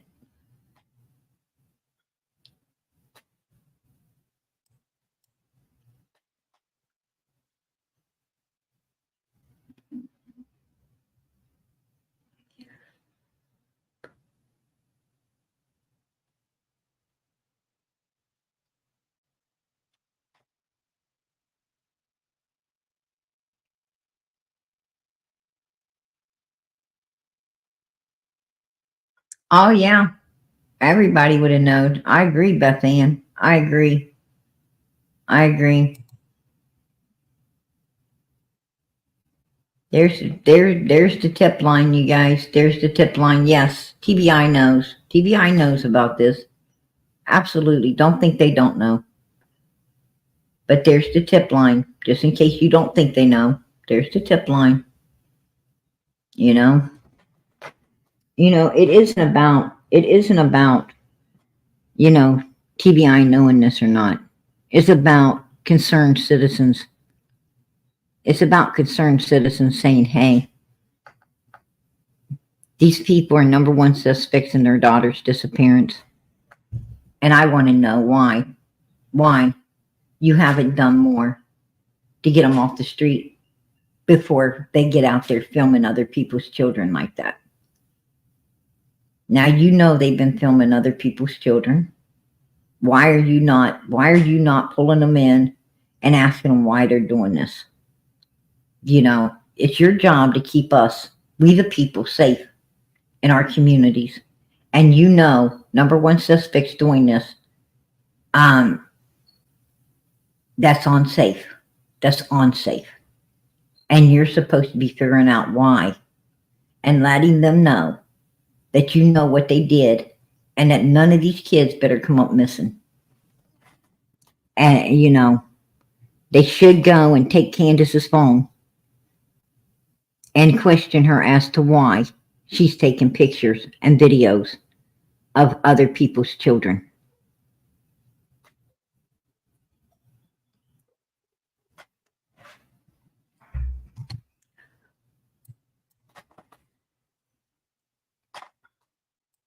Absolutely. Absolutely. I'm going to tell you guys something. We wasn't able to keep this beautiful little girl right here safe. We wasn't able to do or stop what happened to Summer. But I'm going to tell you something. What we just saw, we can do something about. What we just saw Candus and Don Wells doing, we can do something about. We can report it. We can step up and we can let law enforcement know that they did this. And we don't like it. We don't like it. And why are they not questioning it? Why are they not looking into it? Why don't they do something before there's another child that we can't help? Right now, those children that she videoed, probably took pictures of, well, right now we can help them. We can help them. Law enforcement can help them by warning them, by warning the parents of those kids, by finding out who they are and warning them that this has happened and to watch their children. When we call this stuff out and we speak up, well, what I'm saying is it's always good. It's always good for more than one person to report stuff. Because if something did happen to one of those children that she was videoing up, well, there's a lot of us could come together and say, hey, We made a phone call. We made a phone call. And we, you know, many of us called in and said, hey, we don't like this. You really, and I know other people's done told you, but I want to tell you too, I don't like this. And you need to do something. You need to head this one off before it is possibly another summer case. Nobody's saying it's going to be. What we're saying is it looks damn suspicious. We've already got one child missing. You need to check into it. And if you don't, and something does happen, you're going to have a whole bunch of us coming out saying we told you. And that's not going to look good when we already got one child missing. And the other child's on their freaking phone. The other child's been recorded on their phone. Right? Now, you know, pictures are worth 1,000 words. Even if Candus, you know, even if she deletes, you know, all of that footage. The point being is, well, right there. It's already there, baby. It's already there, you guys. Look at this. It's already there. Got some cracks in. Here's her phone. You know, she's got it on this whole time. She's just zooming in now. She's zooming in. And she's stopping to get a clear picture of it. A clear picture. And once these men come out, once these guys come running out. No, I didn't want no drinks from him. Look. Yeah, I'm like, They divert away from it. Look, because all these people's coming. And I these don't know people what are that coming is. It's really direct. strange. Just saying. I told you guys. A lot of people watched her video. Nobody called this out. Nobody noticed. Right? Nobody noticed. I'm going to tell you something. We did. We noticed it. We brought it out here tonight and we called it out. And that's what we're going to do. Right?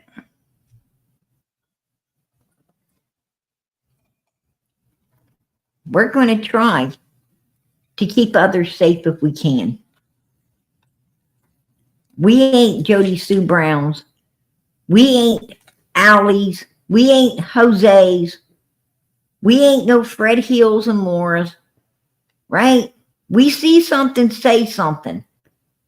And that's what we do. We see it, by God, we're going to say it.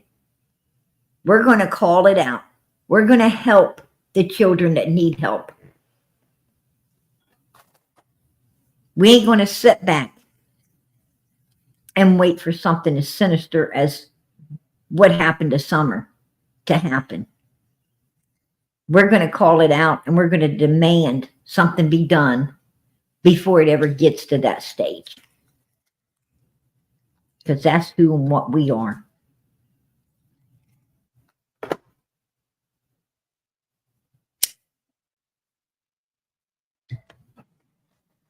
We're God's children. We're out here working for pure righteousness. And we want righteousness. And we want righteousness done for every child in this world, for every teenager, for every young person, for every middle-aged person, for every old person. We want every person on this earth to be safe because they deserve to be safe. Evil has no rights doing a damn thing. Evil only does what it can. And it's up to us to say it can't. It's up to us to say, oh, hell no, you're not.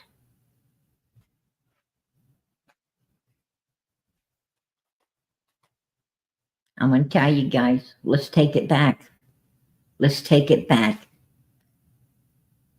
If a safe world is what we want for our children, for ourselves, for everyone else around us, then we got to take it back. We got to do what it takes to make it safe. And that's stepping up and speaking up. And not fearing a damn thing.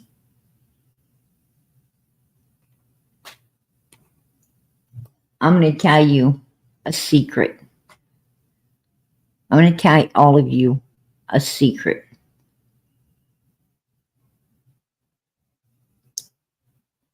Every last person in here, every last one of us are just as fucking capable, just as capable of being just as mean or meaner than these fucking evil humans walking this earth. There is not nothing an evil human can do that we cannot return before they ever get to do it. The only thing that keeps a person, the only thing that makes you a victim of evilness is being not weak enough to stand up to it or strong enough, being too weak. If you're too weak to stand up to it, it will overtake you. The only thing that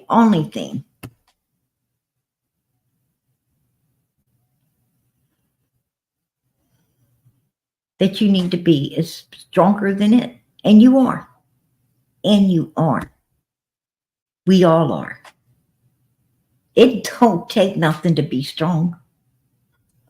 The only thing it takes to be strong is to know what you'll motherfucking do if you have to. That's it. That's it. Just to know what you will do if you have to. And have no doubts, baby, that you won't do it.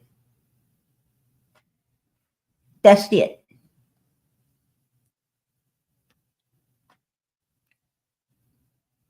I'm going to tell you something. I came in this world fighting, and I'm going to go out of it fighting. Right? I came in it. I came in this world.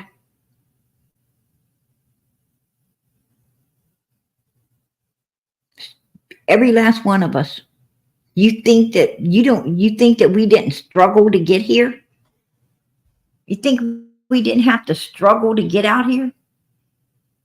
And I'll tell you what, I'll struggle going out too.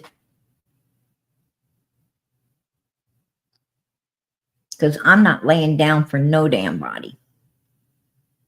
You ain't making me a speed bump. America needs to get brave. America needs. I'm going to tell you what keeps this country free is being brave. If you ain't brave, this country will not be free. The day this country's not free is when the American people are no longer brave. Trust and believe that.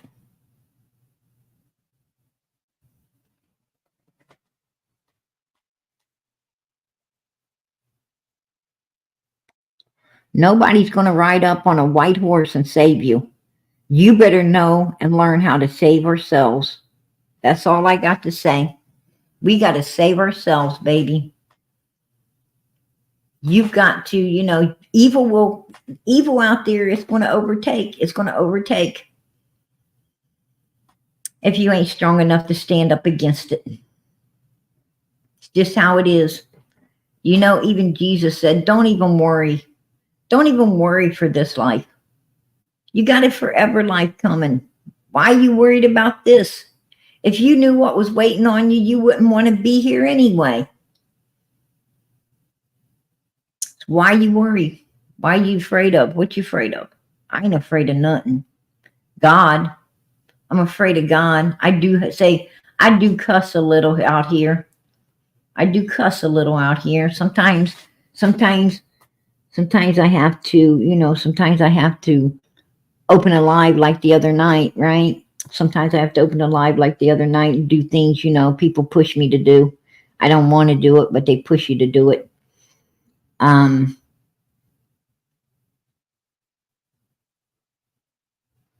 but I fear God, right? I hope he understands. I hope he understands that, you can't be weak out here. You can't be weak out here, Lord. You're dealing with evil people. You're dealing with evil people, and there ain't no place to be weak out here when you're messing with missing children, little children that didn't deserve to be done the way people do them. You ain't got time to be weak out here. You got to be strong out here. And you got to seek, and you got to do the research, and you got to try to find the answers to help these children in any way you can. And when all the answers come out and justice is served, you want to say, hey, I called that out. I called that out. People think nobody's listening. I'm going to tell you, out here in this world right now, everybody's listening. Everybody's listening. You think law enforcement don't be hearing this? They hear this. They hear it. This ain't going on. This isn't going on noticed.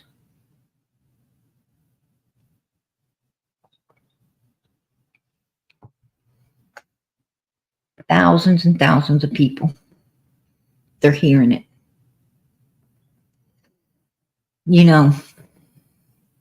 This video might not get, it might get maybe 300,000-400,000 views, right?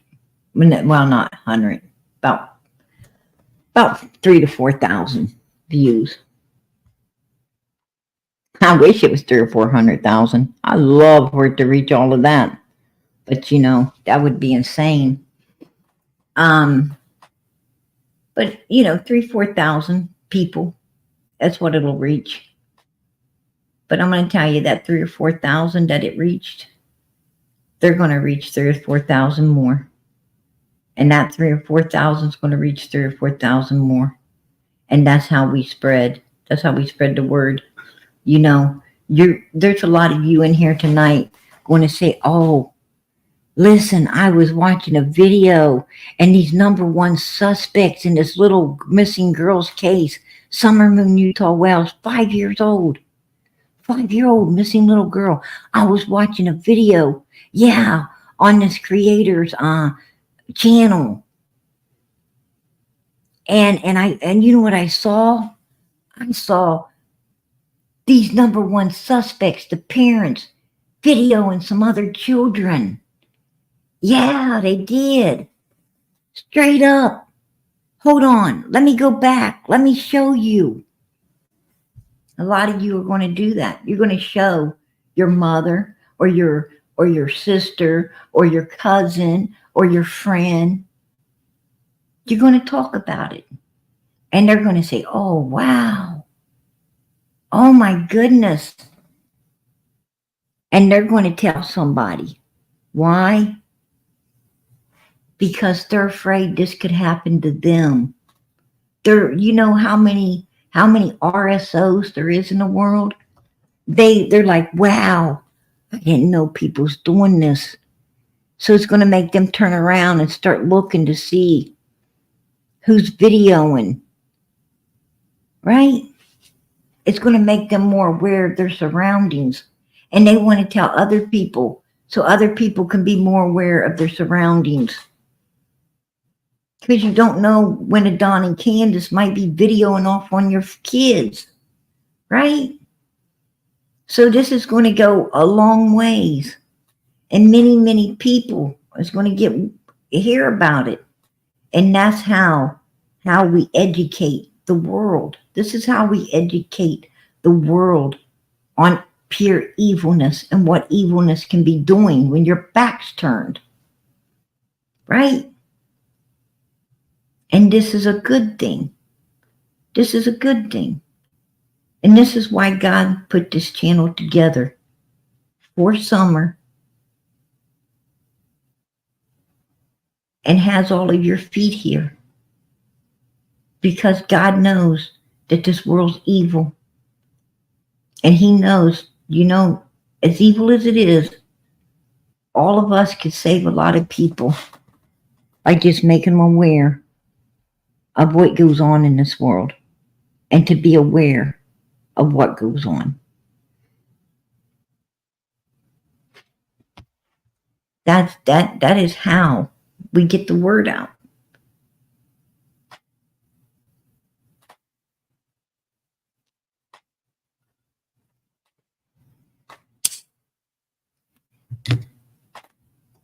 Some of you, it may be even some of the haters in the bushes, right? I'm sure I got some haters in the bushes. Probably got Jinky's head over the fence and Day Day's head over the fence, and probably that, drippy lippy, lick it lock, no mores. Old as that is, it probably ain't licking locks no more. I don't know. Might be. You guys know what she was stalking on me. That was disgusting. But anyway, even the haters over the fence, they'd probably be like, even they'd be spreading awareness. They'll be spreading it. They'll be like, oh freaking Nally over there. Oh, Nally, caught them number one suspects of videoing somebody else's children. I didn't know they do that. I had no idea. I've been talking to these people too. And yeah, it's true. I saw it with my own eyes. I seen it. They was a videoing them people down. And as soon as those big old boys started coming out, the men into the road and towards them, they just turned off and act like they was talking about something else. Creepy shit. I didn't know people do stuff like that. Oh, you gotta be aware of your surroundings, y'all. You gotta be aware of your surroundings. There's a whole lot of them number one suspects in this world, right? They be talking. They'll be spreading their awareness. It just is what it is.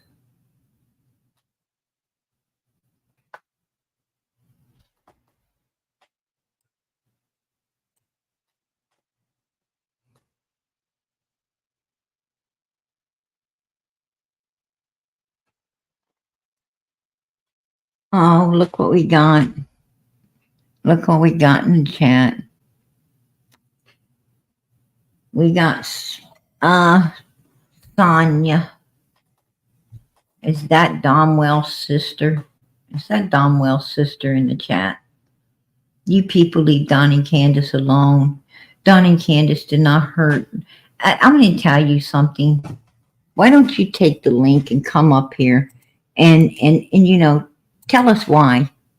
Tell us why you feel that they didn't hurt their child. Tell us. Tell us why. Why don't you come up here and I'm going to tell you something. They searched those woods and I'm going to tell you, and you're a fucking liar about TBI.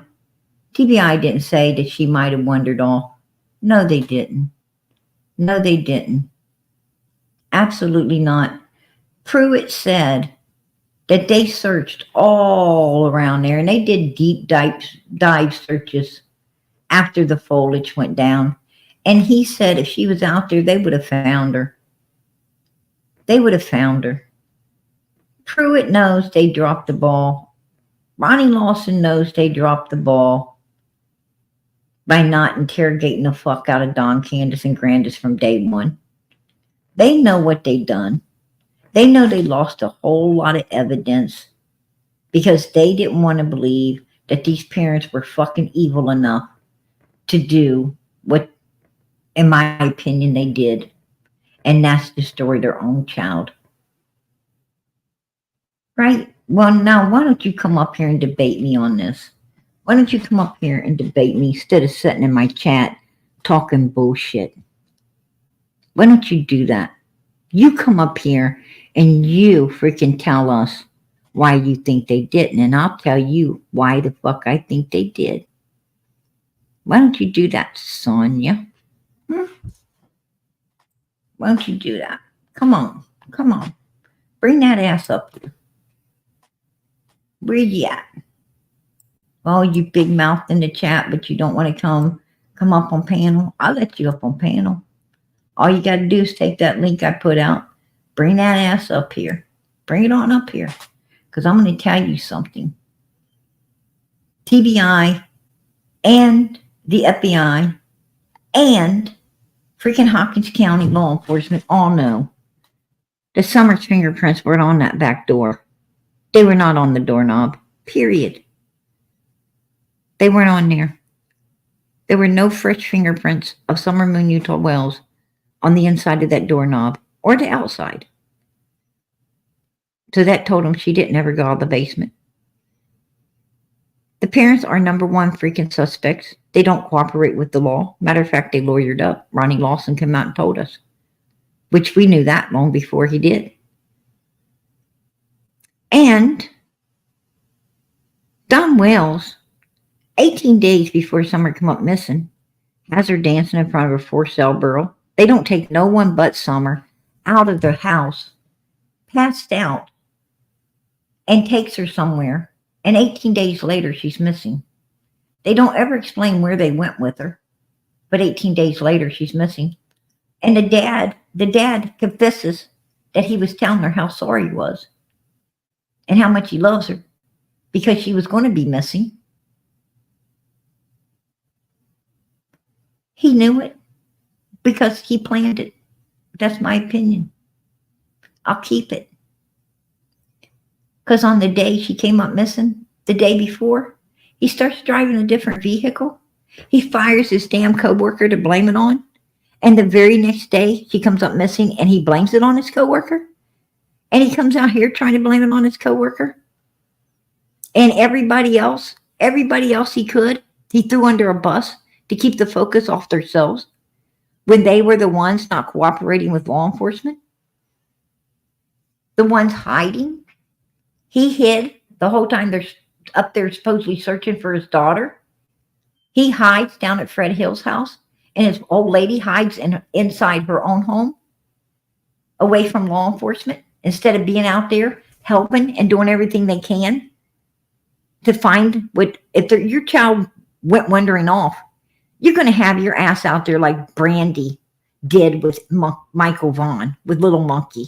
You're going to have your fucking ass out there running like hell, looking and searching, and you ain't going to be giving up. You ain't going to go hide in some house calling people, air down the street, hiding somewhere where you can drink and do some drugs while your knees are knocking because you know you had all to do with it. Come on. Shut the fuck up. You didn't take the link. You didn't pop up in order to talk about this. I'll tell you what you get, you Wells ass kisser. You get a steel-toed boot. There you go. You just went into PG's hell. Beth Ann, pass out a Band-Aid for that one. She's going to need it. Don't come in here. Don't come in here talking shit. Because ain't nobody in here wants to hear your shit. Nobody in here wants to hear a damn thing you got to say after we just watched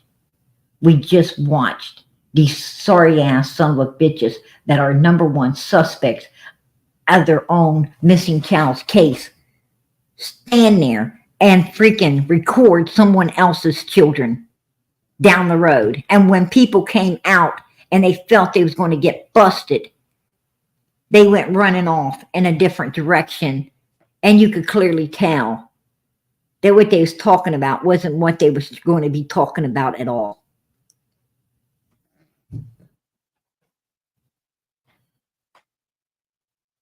Some made up shit.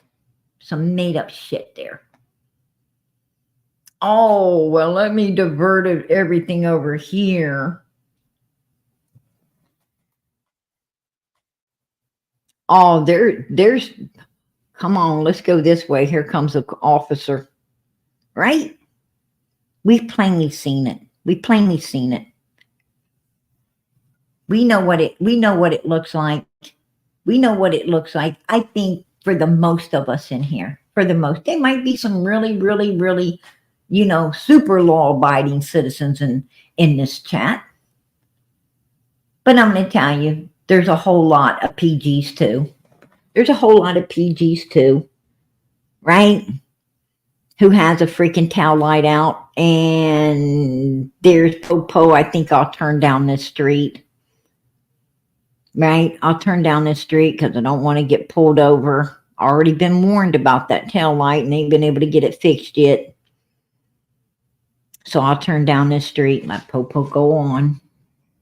Right? We all know what divert, to divert away from something is.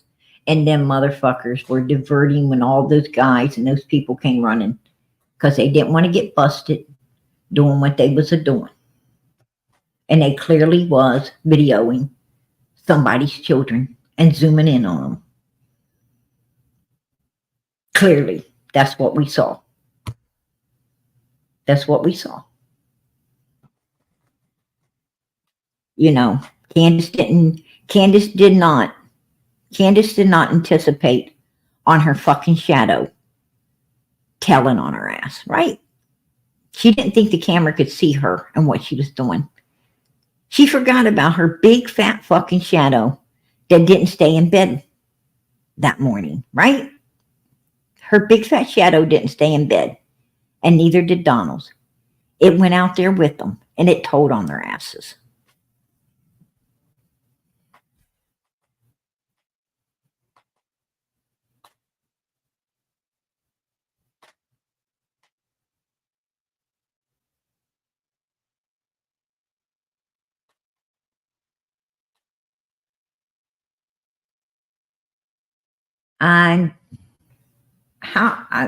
Joyce said, I meant to say rubbing up on someone, not looking in the white truck. What?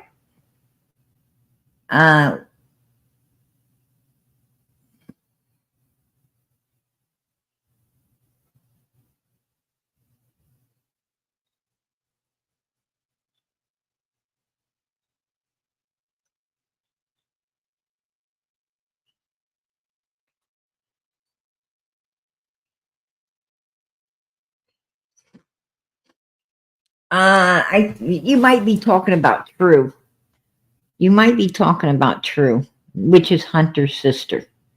Hunter's sister, True, hung around the Wells and the Wells home quite a bit.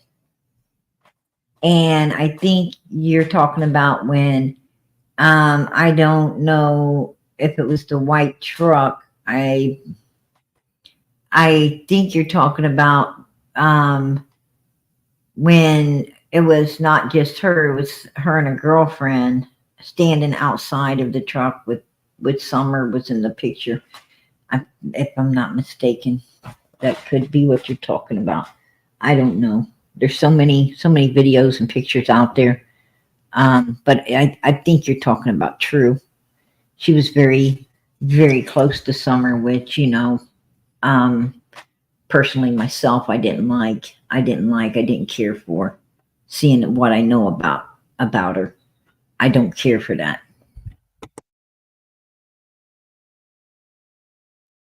Just saying, I wouldn't have allowed Allie's kids anywhere near my children. Period. To be honest with you, I wouldn't have had nothing. I don't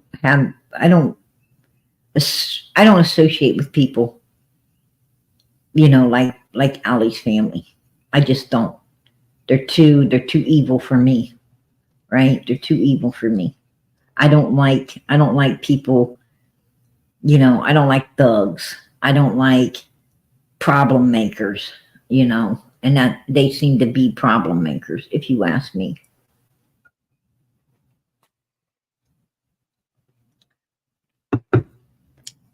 In my opinion, they're just trash. That's my opinion. And I don't associate with trash. Just don't do it. I learned a long time ago, that being poor and being trash is two different things. Being poor and being trash is two different things. Being trash is you don't when you don't care what your kids do, when you're always just trying, you're always looking for trouble. Your kids are looking for trouble.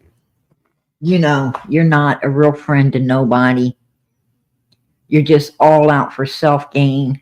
You'll fuck over anyone and everyone, you know, to accomplish what you want because you just don't care.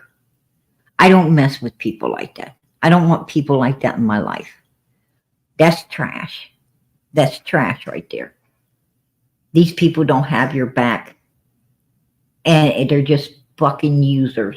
If they're nice to you, it's because they feel that you got something they want or somehow they can, utilize from you. And I don't need people like that around me.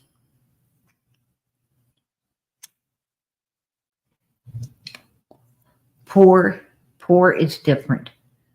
Poor is when you struggle, you work, you do everything you can to make ends meet. Sometimes you have a real hard time, because you just don't have enough sometimes to pay everything and to do everything. And, you might get your electric cut off for a few days because, you're poor. You might have to, you might have to stretch. Yeah, I have to stretch everything. Your refrigerator might not have a whole lot in it because you got to stretch everything till the next payday. That's being poor. But you still bow your head at the table.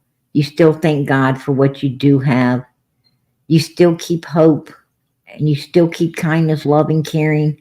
And you still offer someone else to sit at that table with you. Even when you ain't got enough for yourself, you still offer them to sit at the table too. Because you don't want to see, you don't want to turn no one away. You don't want to turn no one away. Your hospitality's too good to do that. That's being poor. That's being poor. So there's a big difference between being poor and being trash. Oh, I appreciate that, O'Sullivan. I really do appreciate your support for Summer's channel. I always learn something when I listen to you. You have a lot of wisdom. Hey, girl. God bless. Much love. I appreciate your support for Summer's channel. I only can do what God lets me. All glory to God. I shall not ever take credit for something I know I cannot do without him. So I appreciate it. I appreciate it, girl.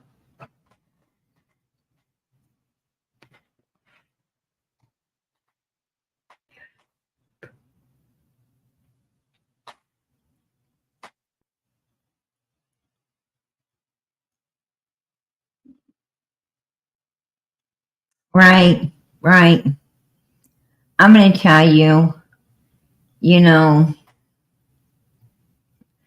lot of people don't like PG. A lot of people don't like PG because I call it like I see it. Right? I don't waste no words.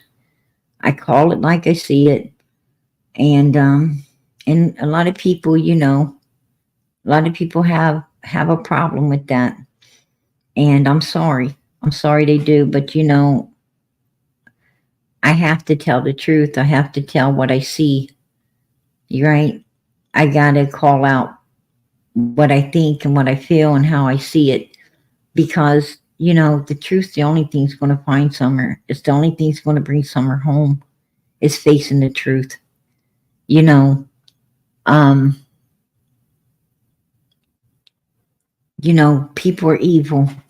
People are evil in this world. And, a lot of us, at one time, I wanted to turn a blind eye to evilness too. I wanted to believe it didn't exist. Right? And if it did, I didn't care. I didn't care because I didn't think it wasn't going to land in my backyard. But it did many, many times, right? Many, many times. And, until you face it, and see it for what it is. It's going to keep landing in your yard. It's going to keep landing in your yard. If you don't, if you don't wake up and see the truth, want the truth, love the truth, tell the truth, seek the truth, that evil's going to keep being in your yard. Because you don't want to see it, so you're not running it all. You're not running it all. You got to run it all. You got to see it and you got to run it all. You got to get it out of your life. And that's when you'll start living a better life. That's when you'll start surrounding yourself. I appreciate that. Australia. You guys are amazing. You guys are amazing. And I so appreciate your kind words. I really do.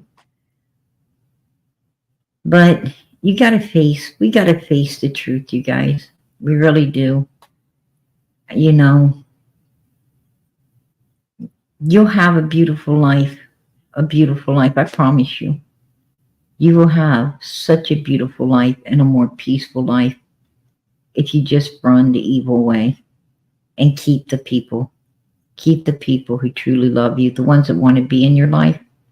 Those are the ones you want to keep. Those are the ones that you want to keep. It's those, those people who want you but you don't want. Those are the people you need to be good to. Those are the people who really care. Don't run them all.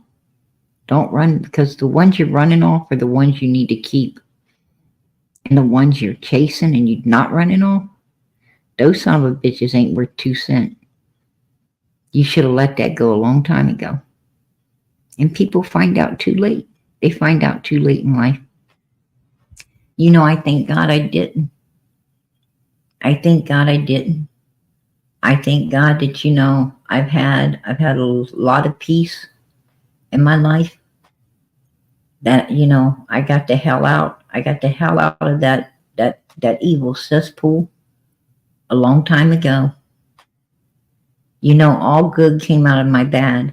All good came out of my bad. I had a lot of bad people in my life. A lot of bad people. That's true. And I'm going to tell you something. Those bad people ran me. They ran me to God. I didn't go seeking trouble. I didn't go seeking revenge.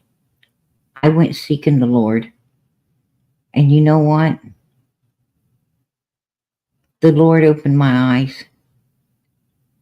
He opened my eyes to what I needed to see. And I ran it all. I ran it off. I don't want nothing to do with it. Stay away from me. I don't want nothing to do with that. I don't, and I've had a better life ever since. You got to run that evil out of your life. There's those people do not deserve to be in your life. Evil people don't deserve to be in no one's life. They don't deserve to be in anyone's life. Evil people, them evil people need to just stay with one another. That's what they need to do. They need to stick with the people like them. Because nobody else wants their ass. But they run around. Somehow they get people to, somehow they get people to,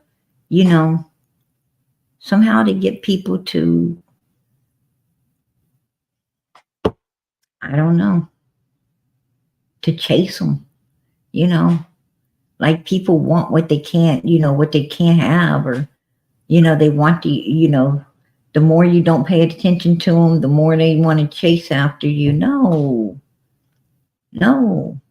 I ain't chasing nobody.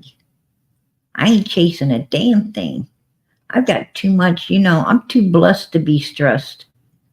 Hey, no, as long as I got God, Jesus Christ, the Holy Spirit, angels watching over, man, I don't need nothing else. I'm not chasing anything. God wants something to be in PG's life, he'll bring it into my life. If he don't, he'll take it away. That's just how I live. It's okay with me. It's okay. Don't bother me a bit. It really don't.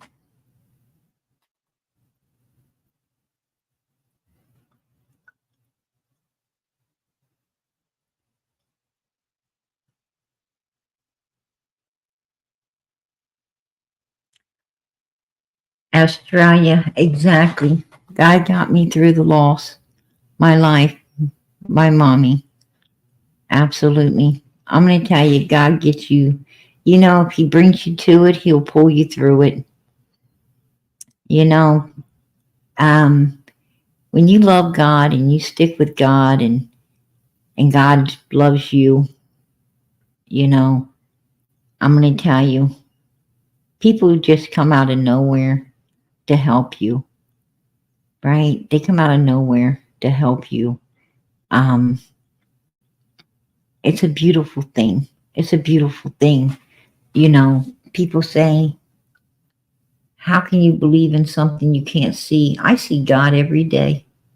I see God every single day. I see God when I wake up, right? As soon as I wake up, I see God. I see God all around me and within me because I'm still here by His grace, His mercy, His love, His kindness. I'm still here. I see God. When I open my windows, I see God.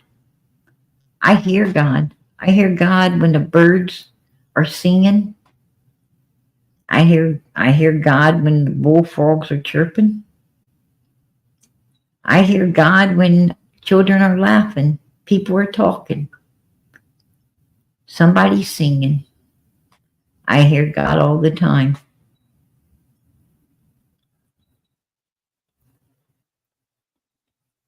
I don't know why people say you can't see or hear Him. I see and hear Him everywhere.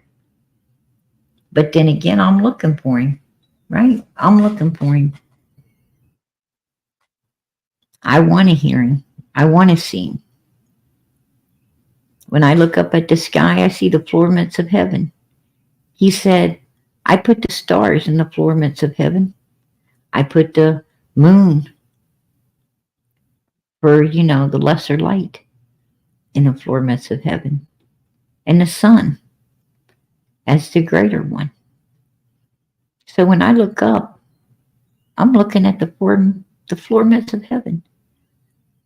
And I'll tell you something. The earth is God's footstool. And if the earth is God's footstool, then I'm right at His feet. I'm right at His feet. And I'm going to tell you something. I am proud to be that close to the Lord, even if it is just His feet. I feel privileged. I feel privileged being that close to Him. It's just, oh,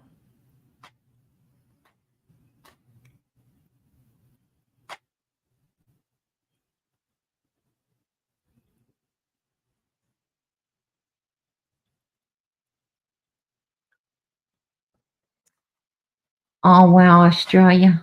I am so, so proud of you. I am so proud of you that you were so strong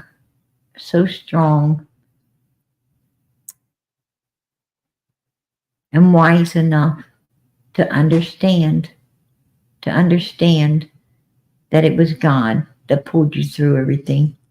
I'm so proud of you, knowing that it's God that's helping you through all these difficult times.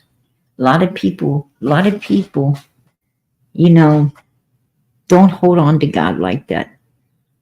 I mean, what I'm trying to say is, I'm so proud of you for always remembering who was there for you and who pulled you through all the tragic times that you went through. Absolutely, He saved you. Because your work on this earth ain't done, girl. Your work on this earth ain't done. You got a lot more to do. You got a lot more to do. And you know what? We're all vessels of God.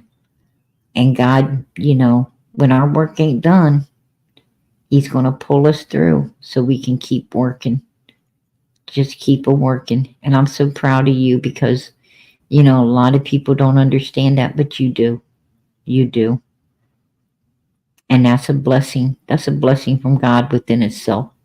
Trust and believe me. I know. Absolutely. You are a strong, strong, highly intelligent woman. Absolutely.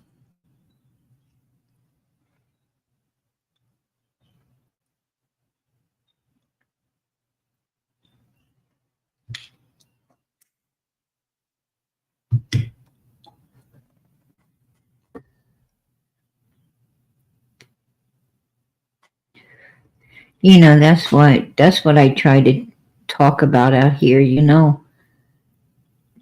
We all go through a lot. Every last one of us, you know. People always think that, you know, um they always think, oh, you ain't got no problems. Yes, we do. Yes, we do. We all have problems. And all of us, every last one of us, you know, all of us walk through hell. Every last one of us walk through hell. We all in different, maybe, you know, maybe not the same way. Some of us might be with health. Some of us might be with financial. Some of us might be, you know, dealing with, you know, spiritual things like, you know, um, God are calling on us, but we're wanting to hold, you know, hold away from it because of this or that. You know, we're all we're all dealing with different issues, different things every day. Every day, you know, we're dealing with different things. But I'm going to tell you, it's one thing we all have in common. And that one thing is we're all walking through hell and we all know what it feels like. No matter how we're walking through it, we all know what it feels like. And we're supposed to help each other, right? I mean, Jesus is walking with us. Absolutely. Angels are watching over us. If they weren't, we couldn't make it through all that hell, right? If they wasn't, we couldn't make it. But we do. We make it. And I'm going to tell you something. God put us all here, you know, for each other to be able to talk to lean on. You know, sometimes you just need to share, right? You just need to share some of the stuff in your life because it's like, you know, when you let it out there, it really helps, you know. It really helps when you're able to share some of these things going on in your life. And I'll tell you, that's because holding everything in ain't easy. Holding everything in yourself isn't easy. You know, and a lot of people do because they feel, oh, they're going to be judged or this or that. No, no one has a right to judge anybody but God himself. We have no rights judging one another. You know, people do. We don't like it. We don't like it. But, you know, people do. Evil people, you know, I don't really have a problem with people, you know, with people judging me if they're judging me on the truth. What I have a problem with is people trying to, you know, get me judged on lies, on things that ain't true. Now that bothers me. You know, don't lie on me to try to make me look bad. I mean, I'm sure I've done enough shit in my life, you know, to look bad without them lying on it. All right. they don't need to lie. Right? We've all got enough fucking dirt under the carpet that they don't need to lie. Just pull out some of that dirt. Right? Tell the truth. I don't have a problem with the truth. You know, I've done faced that. That's how I overcome that cesspool that I was once in, right? I've already faced it.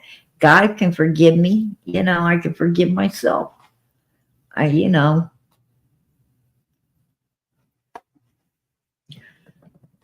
but, and, you know, for someone to try to go back and judge me upon it, I don't care. I don't care, you know, that don't bother me at all. That don't bother me at all. My past does not define who I am today, right? It doesn't define who I am now. I've always, you know, I've always tried to be the best person I can be. And if I wasn't, it's because evil people weren't letting me. You know, that was no fault of my own. No fault of my own. I've always rather have friends than foes, right?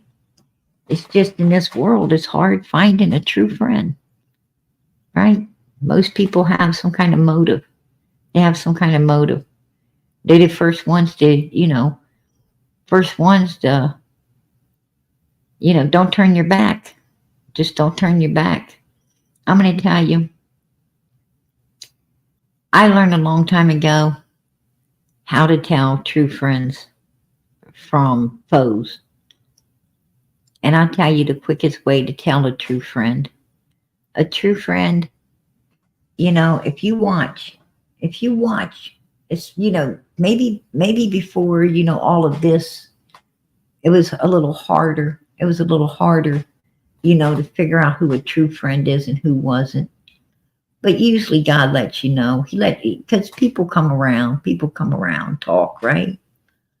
But in today's world with this internet and everything, oh, you know who your true friends are. You know real quick. And the ones that ain't too. Because you see them. You see them in different chats. And I'm going to tell you how you know your true friends. It ain't what people say to you. It's what people saying when you're not around. You know, when people are around you, they're going to usually talk real nice. It's what they're saying when you're not around, or they think you're not around. It's when you're going to find out who your true friends are or not. And a true friend, when you're not around, they're still building you up. They're still saying beautiful things about you, right? They're still saying beautiful stuff about you. That's how you tell your true friends. I'm going to tell you, I got some really true friends in here. I do. But I've got some foes. And I know who my foes are. And I know who my true friends are in here. Trust me. I know. Why? Because I watch. And I've got some really good people at my back. I do. I've seen them going up to battle for PG. I've seen them stop in and go up to battle for me. You know, I don't want to start calling people out, right? I don't want to start calling people out. But I'm going to tell you, Australia, very good friend to PG. Very good friend. Stephanie, very good friend to PG. Very good friend. There's quite a few of them in here. Quite a few. Our bucket list has holes. You know, whole lot. All my mods definitely have my back. They have PG's back and a whole lot of others in here. But I've got one or two in here. They're not. They're foes. And I know it. Absolutely. And you know, it's okay. I just say, God, you know, I like these people. I like them. You know, I don't want to call them out. I don't want to be mean. And I just keep trying to work to get them to come around, you know, get them to come around to to be the people they need to be. You know, you got to be the friend you want. You have to be the friend you want. And, you know, and in this chat, well, I've got 236 people right now. 236. But there is, like I said, only one or two. Actually, two. Truth is, there's two. That ain't truly my friend. And it saddens me. It saddens me, you guys. It really does. You know, I don't know why. I don't know why, you know, they are like they are. But I pray that they be different. I really do. And, you know, maybe they'll come around. Maybe they won't. I don't know. I hope they do. I hope they do. Just wait and see. I'm waiting. I'm waiting. You know. But it is what it is. It is what it is. But it's sad. It's sad.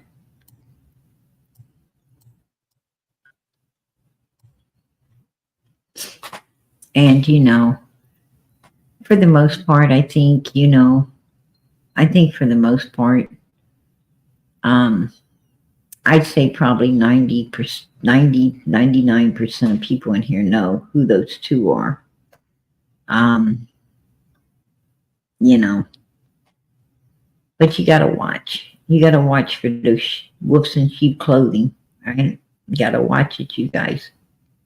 And I do. I do. I watch.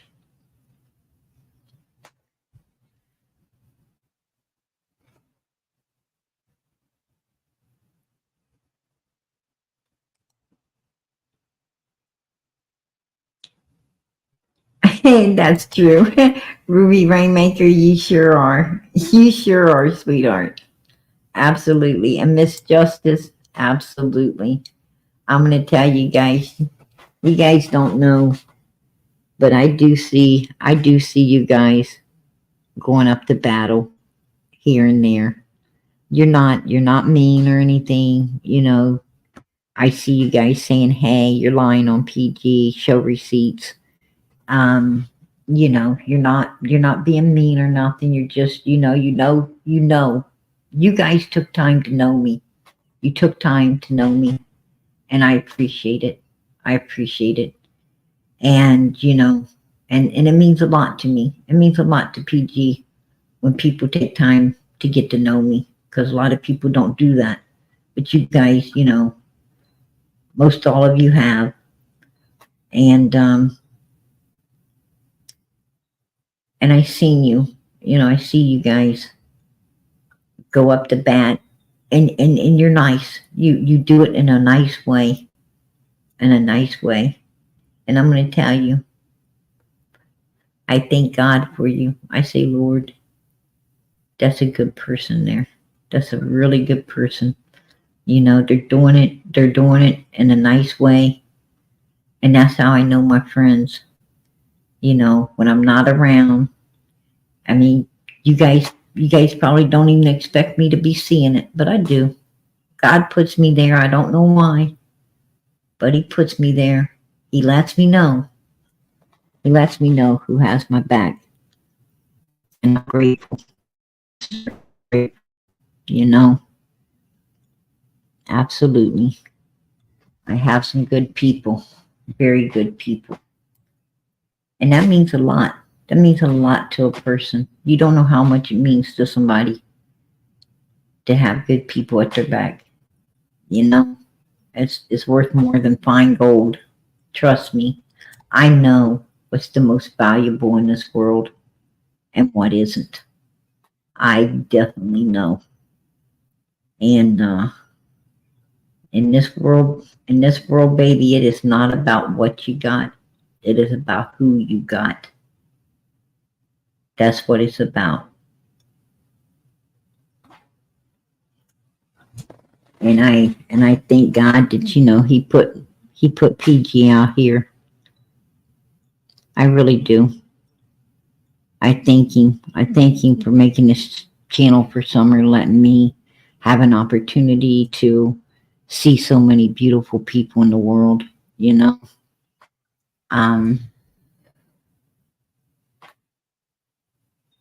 I've met a lot of bad people in my life.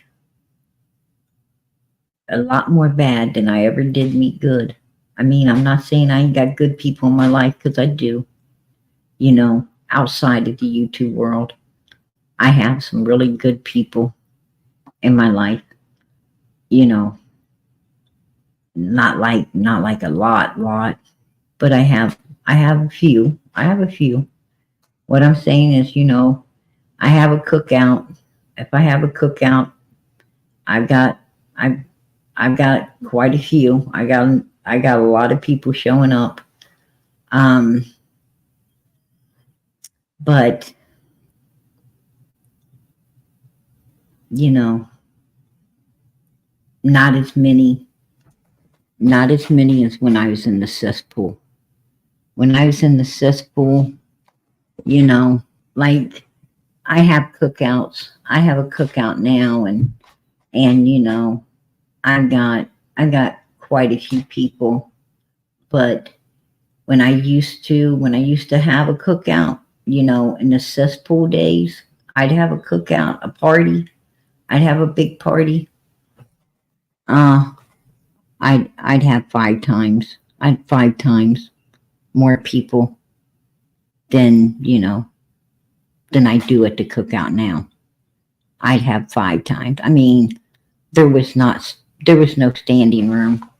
What I'm talking about is the whole front of the house would be full, the inside, the freaking back of it. I mean, people were spewing out into the streets in my cesspool days. But in my cesspool days, you know, it was loud music and, you know, kegs after kegs, and, you know, a whole lot of, you know, not good stuff, you guys. Very bad, very bad. But, you know, and these weren't your friends. These people weren't your friends. They wasn't friends at all. They acted like friends, you know. Everybody act like, you know, they had everybody's back. But I'm going to tell you what, let some shit go down, and you find out real fucking quick you ain't got no friends, right? You ain't got no friends when the shit goes down. It's every man for himself then, right?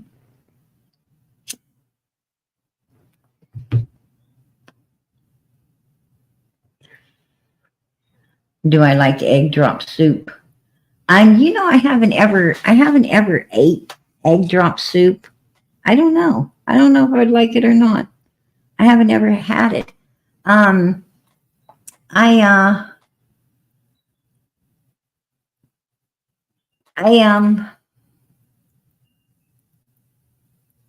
like chili, and I like chicken noodle soups. I like beef stew. I love beef stew. Stuff like that. I ain't never had no egg drop soup in my life. And they got something called like sweet and sour soup. Oh, I don't like that either. I don't care for it.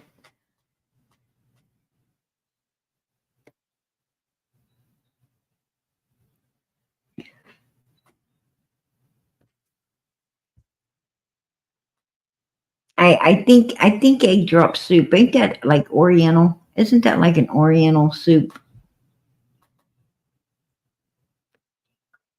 I think it's like an Oriental soup, ain't it?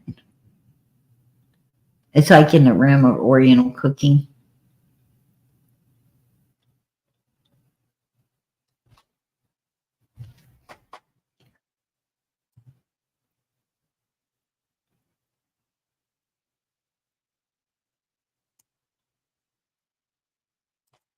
Yeah, I hope so, Pat. I hope so. I really do. I hope it helps someone. Absolutely. You know, that's what we're here for. Family, family, family. You bet we are. I want to tell you, I've always known a family that prays together, stays together, and we do pray together. We pray. You know, I'm on Facebook. I'm on Facebook a lot, and I check in and out, you know, all day long because I can't stay away from it. That's probably why I didn't ever have one before. But I check in and out on it all day long, and I see a lot of people in there, you know, asking for prayers and bad things going on, and they're asking prayers for other people. And, you know, I don't always comment or anything, but, you know, I do, you know, I do pray for these people, and I pray for, you know, things to get better for them. I tell you, there's a in the Bible it tells us that, you know, what we pray in the closet will come to light. What we pray in secret will come to light. You know, a lot of times, you know, it's best to pray for people. Um, you know, without them knowing, without them knowing. Um, because, you know, I feel it's a better outcome, a better turnout for them if you pray, you know, for these people in secret. Because that's what the Bible tells us. That's what it tells. And I believe the Bible. I believe everything the Bible says, you know. So I do. I talk to God a lot. I always say, you know, if I don't get into heaven, it's probably just going to be because you don't want to hear my voice no more, right? I'm going to be outside the gate. I'm going to be outside the gate, and I'm going to hear, you know, PG, I'd let you in, but I don't want to hear your voice. So you're just going to have to stand out there until you learn to be quiet. You know, I'm going to hear probably something like that. You know, coming out from the gate. I don't know. I hope not. I hope not. I hope I get, you know, my little cabin in the corner. I hope I get that little cabin in the corner. I don't even care about a cabin, to be honest. I don't even need a tent. I just want standing room. You know, I plan on, when I get to heaven, you know, I plan on strolling over heaven with so many people. You know, I want to meet all these people. I want to talk to all these people. I want to, you know, I want to understand everything, explore and understand all things, you know, that I couldn't understand here. I want to know so much, right? I want to know so much. So I don't think I'll be needing anywhere to sit down anyway. And so, you know, standing room only, it's good enough for PG. But you know, just being there is going to be enough for me.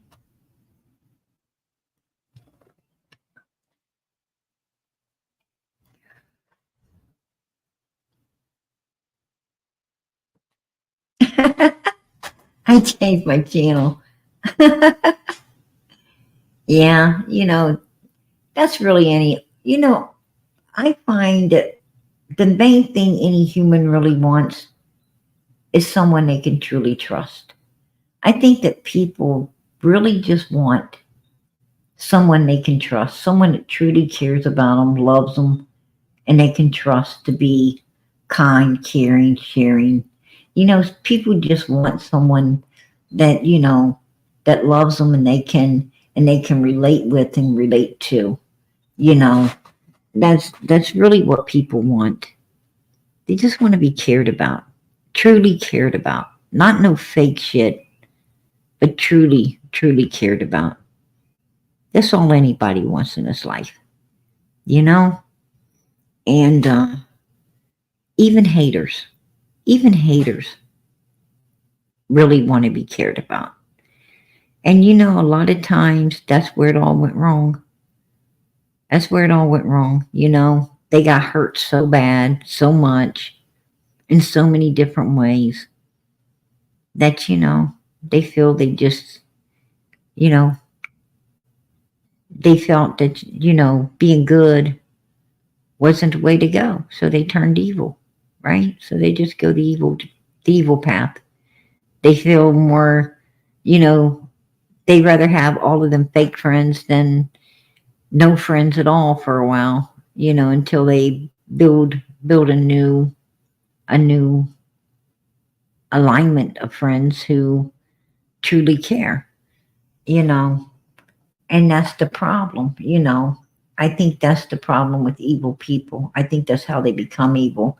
You know, they have too much hurt because they got in the wrong crowds of people who did, these evil people who hurt them, people that have been hurt, or just, don't care to hurt other people. And, you got a lot of evil people out there. You got people who truly haven't learned to care about no one else, so therefore they don't. And a lot of these haters, they got hurt by these people. And, instead of learning to stay away from people like that and just be, and really love to live with the people who truly care about you, they kept chasing the haters, right? They just kept chasing the haters and became just as bad as the haters and just as evil. And now they're on the same path and the same level. I don't know. That's what it seems like to me. And, and then some people I think are born evil. I think some folks are actually born evil, to be honest with you. Some. Not a lot, but some. I've seen some people in my life. They had no reason to be evil, but they were. Right? And nothing you did can change them.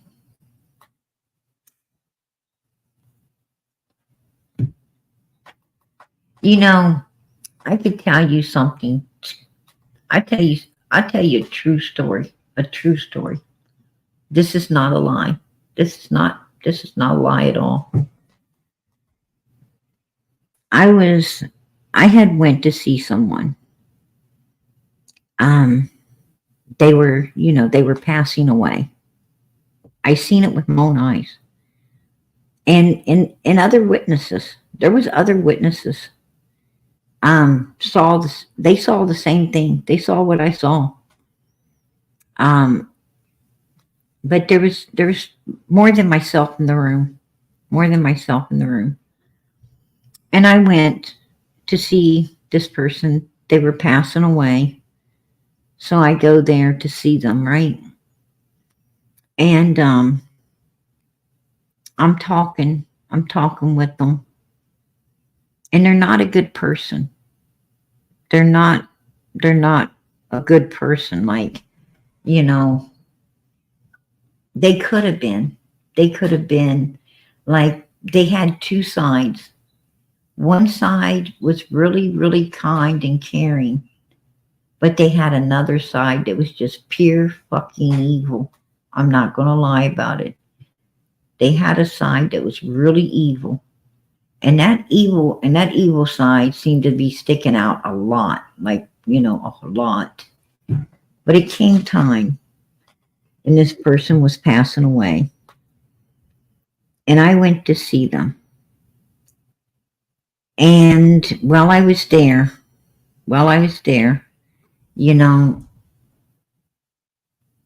they, I was hoping to cheer them up some, give them some faith,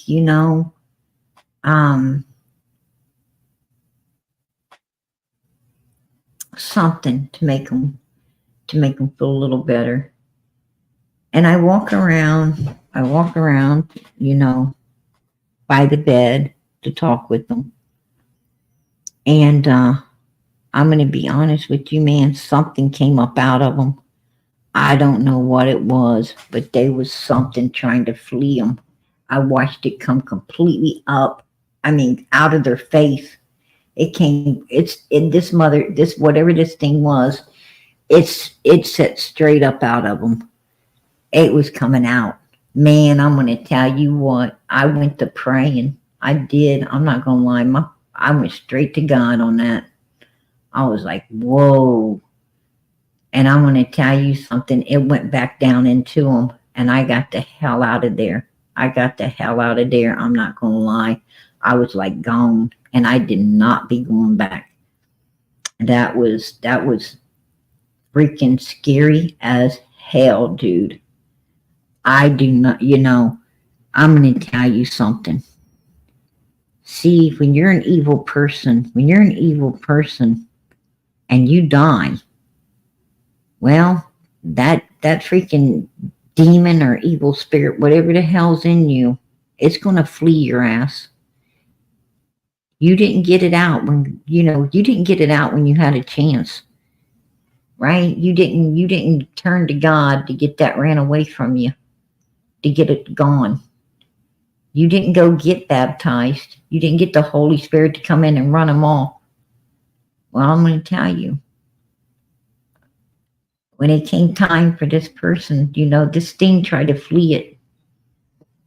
And that's what, what happens is this evil thing, it's going to flee. It's what made you, what housed you and made you evil and bad all that time. It's going to flee. It's going to go try to take over someone else, right? It's going to go try to take over someone else. And it's going to let your backside go into hell. That's what's going to happen. And you're going to wish you wouldn't have ever fed that demon and that evilness. You're going to wish you'd went and got rid of it. Because it ain't going to hell with you.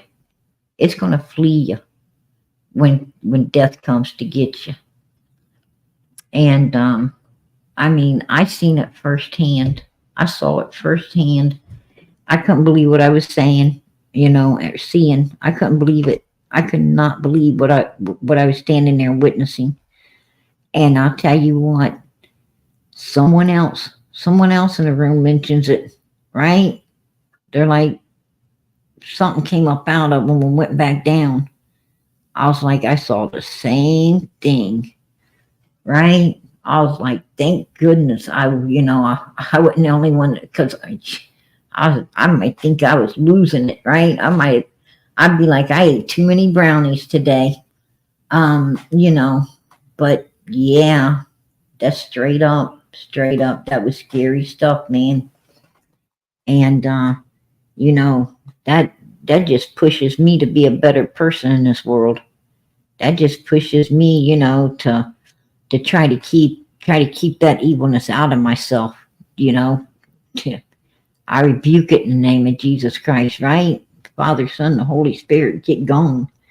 I don't want nothing. I don't want to be housed by nothing like that. Absolutely not. I want to stick with God. I want to stick with righteousness.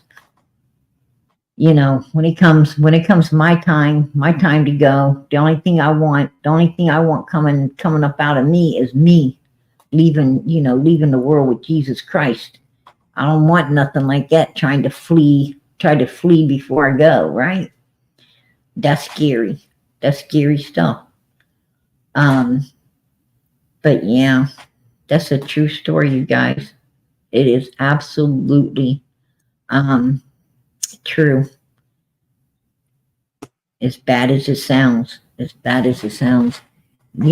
why I always tell everybody here, be good, because, I don't want to see somebody in heaven. I want to see everybody there. I really do. I even would love to see the haters, right? I love to see my haters. I love to walk up and hug their neck and say, hey, I saw you got right. God bless. I don't want to see nobody going to the wrong place, And I know, that I have to give a lot of people out here hell because they give it to me. And, I don't know why. I don't know why. All I'm doing is trying to help a 5-year-old missing little girl. That's all I'm trying to do. I'm just out here trying to help these kids and do what's righteous in the sight of God while I'm doing it. I try to find the truth. I try to call out the truth. I try to, do everything I can to help. I work very hard at what I do. And I don't understand. I don't understand when people come at us sideways. I don't understand, why they're not joining us in this crusade to find these children. I don't understand. As sad as it is, I don't. I don't know why, they push me to try to be somebody I'm not. I'm not going to back down from them. It's not who I am. I'm not going to, run off with my tail between my legs and be some doormat for them people to be evil to. It ain't happening. I'm going to stand my ground, but I shouldn't have had to. I shouldn't have had to stand no ground out here, because we should all be on equal ground, and that equal ground is finding these kids, bringing them home, getting justice for them. We should have all been on equal ground. Nobody should have been having to stand against anybody to begin with, right? I should just be able to be the kind, loving, caring person that I truly am in life. I should be able to come out here and, not have to get angry with anyone except the evil ones that are destroying children the way they are, right? That's the only ones that should be, getting any type of dislike is the evil people that could do such an evil thing to a little child.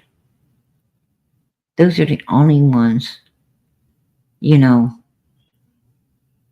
that should be getting any pushback, because they are evil and they need to be in prison, right? But as far as, the ones out here working on an equal playing field, trying to accomplish the same goals of bringing children home and getting justice, we shouldn't be having to stand our ground against other people. That's insane. We should all, unite with one another. We should have not ever been united, to be honest with you, But that's what's happened to our country as well. It's not just out here where you're ununited. It's also in our whole country. Our whole country split up into different little groups, when we're all Americans. Why are we not standing as one for one another? And why are we not standing as one for all of these missing children out here? I don't understand none of this, right? I just don't. I mean, where's the love, right? Where is the love? Where is the kindness? Where's the love? Where's the respect? Where's all the things that humans are supposed to have for one another? I don't even know.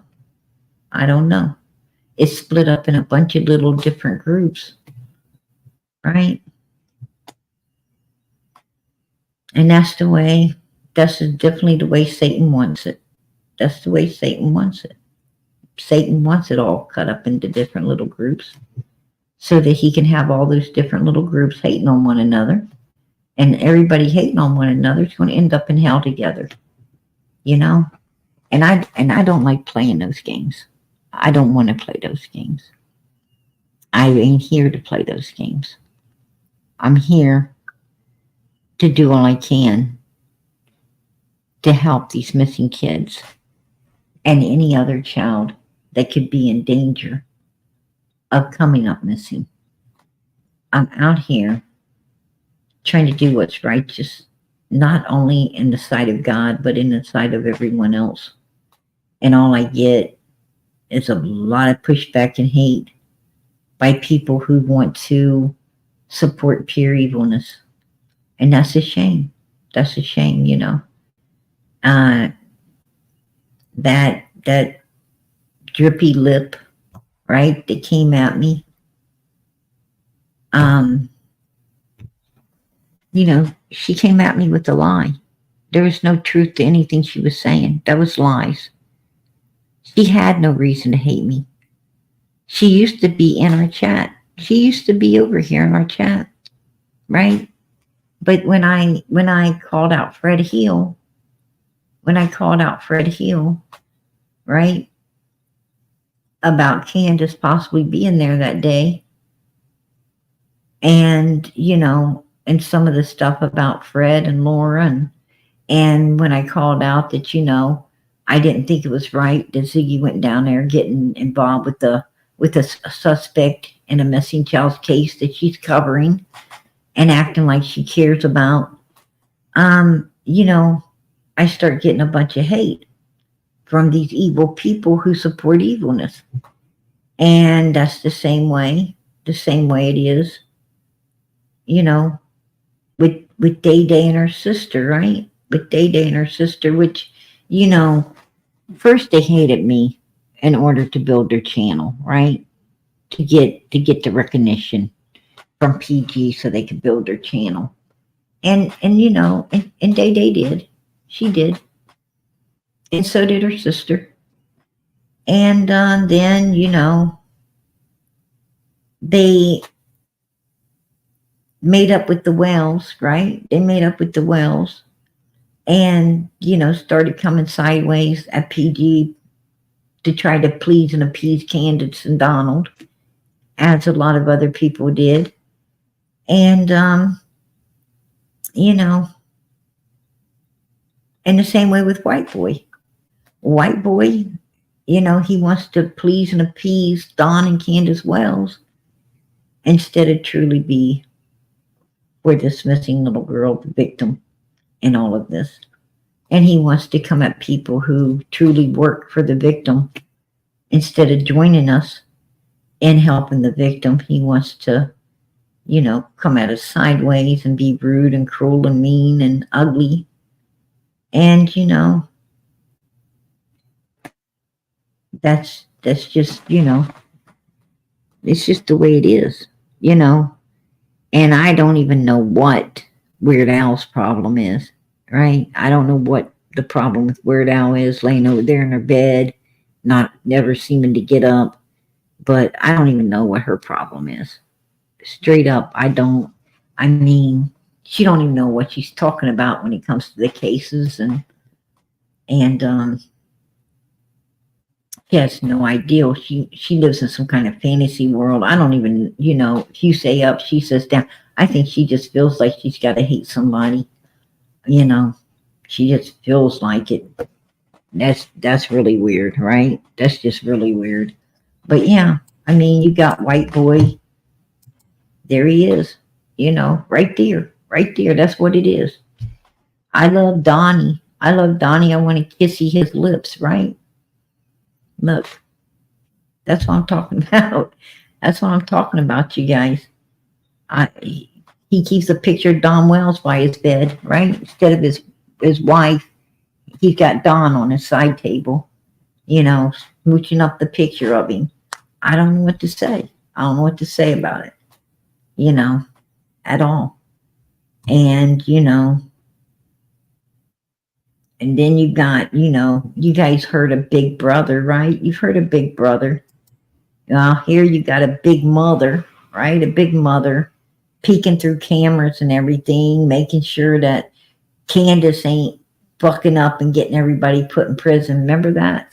Remember how Grandma was always on the phone or always, you know, propped up inside the house on some type of device, looking and seeing everything? Really freaking weird, right? Really freaking weird. I mean, we knew then. We knew then that they're guilty as hell. We knew right then and there they were guilty as hell when they were all sticking together, scared to death.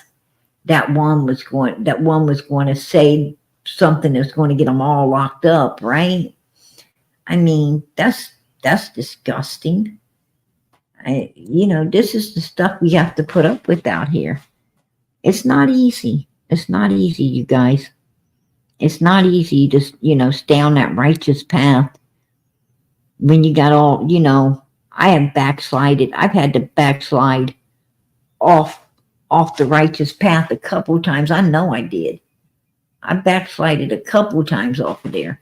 I mean, I'm putting as many, to be honest with you, since I've been out here, I've been putting almost as many patches on the back of my britches as I have the knees, right?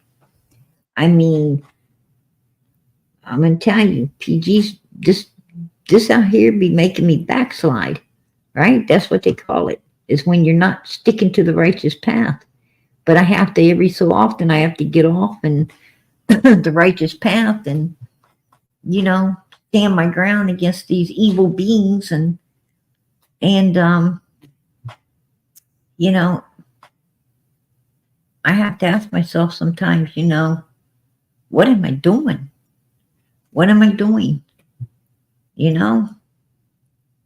I know it needed to be done, but why am I doing it?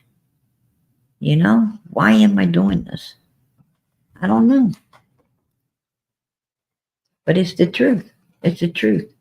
I mean, this doing YouTube, doing true crime for missing children, I'm going to tell you, it is a roller coaster.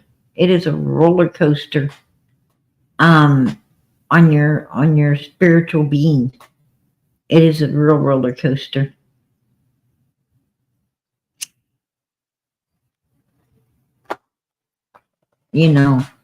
If I wasn't out here doing YouTube, before I came to YouTube, I'll tell you what, I was a perfect Christian. I was perfect. I didn't cuss, I didn't lie, I don't steal. I have one God, that's God Almighty, right? I believe in Jesus Christ, the Son of God. I was perfect. I was perfect, man. I was a really good person. Really good person. Did everything right. Did everything right. I was really good. I come out here, I want to tell you something. Man, it took me back. It was like I stepped into a time machine and got thrown back into the cesspool that I fought so hard to get out of. Where you have to be a ninja fighting all these haters off, you have to be, always watching your back, it just, it's like, whoa, what the hell did I just step into? Right? I don't know. It's really bad out here. It's really bad. Ruby Rainmaker, yes. You're still a good person, PG. Yes, absolutely. But I fight hard. I fight so hard to be a good person. I really do. I fight super hard. And no one should have to fight that hard to be who they truly are. Right?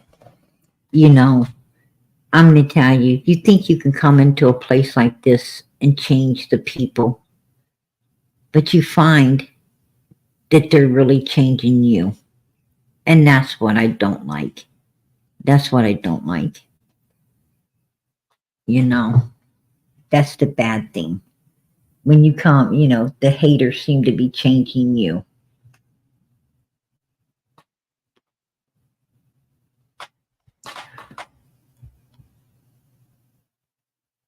Right, exactly. That's what I'm talking about, right? I didn't know there was that much evil people in this world, but I sure do now. The last 4 years are full of them. Right. So you know, being out here gives you a good handle on how many people, are so evil, right? That's just looking to hate on somebody. There's really people out here for no other reason than to find someone to hate on, you know, to make themselves feel better. That's disgusting, right? That's disgusting. You should not ever have to hate on someone else to make yourself feel better. That's disgusting.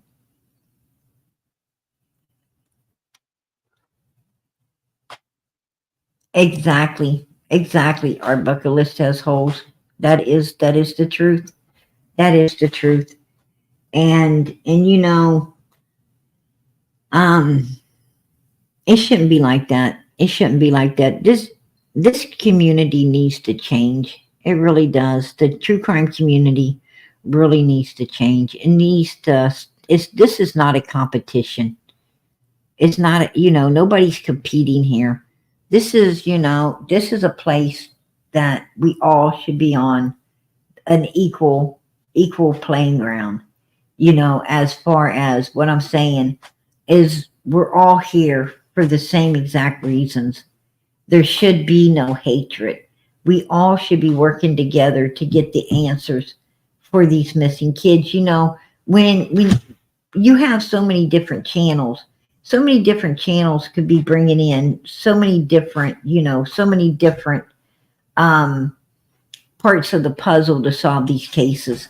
What I'm saying is, if everyone was really working together and researching for these kids, doing the research it takes to figure out exactly what went down or what happened to them, I bet you 10 to 1, a lot of crimes could be solved. A lot of crimes could be solved with everyone working together, because now you're a team of people working to get all the answers. And when a team works together like that and they put everything they're getting together, it's a lot easier to figure out what happened.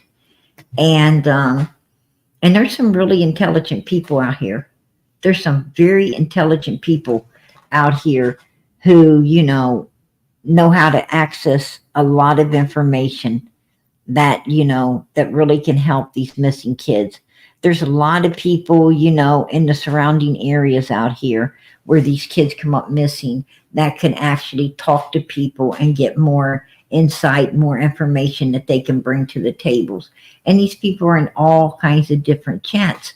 And that's what I'm saying. If we just could all stop the hatred, stop all of this, and work as one together for the, for the beauty and the better good of the missing children, and what we should be doing, well, it'd be a lot better place for all of us. But some reason we can't do that. And here lately, you've got so many people like, one of the things that, I take note on is, you've got like, two of the sisters working for the Wells for suspects, and you have White Boy working for the suspects, and you have Andrew out here working for the suspects, right? And you've got like Ziggy working for the suspects, and you've got Droopy Lips working for the suspect. And what I'm saying is, when these people start falling in love with the suspects working for the suspects, well, I'm going to tell you what, they ain't true crime no more. They're no more true crime, because true crime is when you are for the victim, not suspects. And if you love and care about the suspects, then, what are you even doing out here in a true crime community that is, for people who are for the victims? We support the victims, right? We support the victims. And it's just the way it is. It's just the way it is. What I'm trying to say is, if it was chocolate chip cookie day, right? If it's chocolate chip cookie day, every day, you know, chocolate chip cookie day every day, and then you have some sugar cookies showing up. Well, it's not chocolate chip cookie day anymore, right? You got sugar cookies coming in. You got to get the sugar cookies out.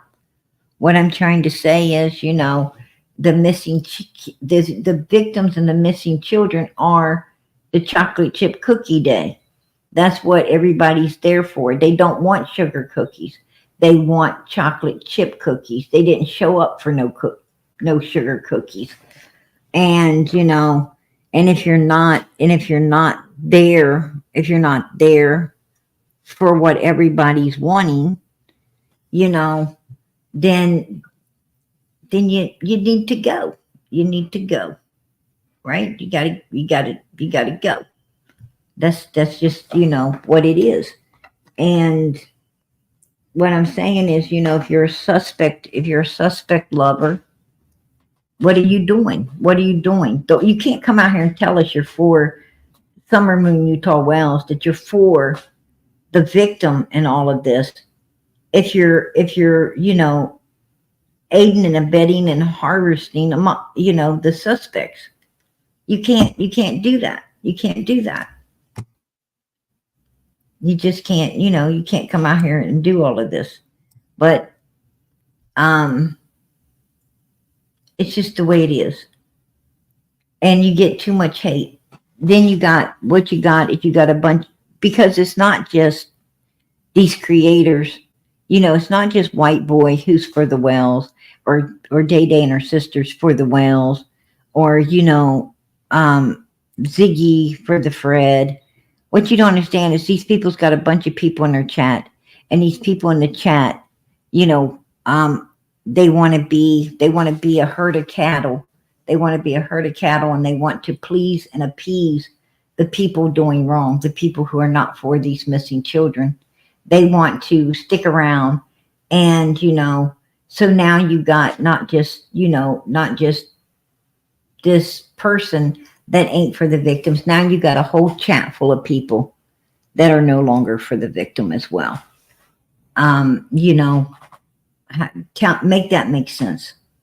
Make that make sense. How does a whole chat full of people go from wanting a child, acting like they care about a victim and wanting the victim found and everything, to, oh, we don't care about the victim now because the creator doesn't. The creator cares about a suspect, so we're going to care about the suspect and not the victim anymore, right?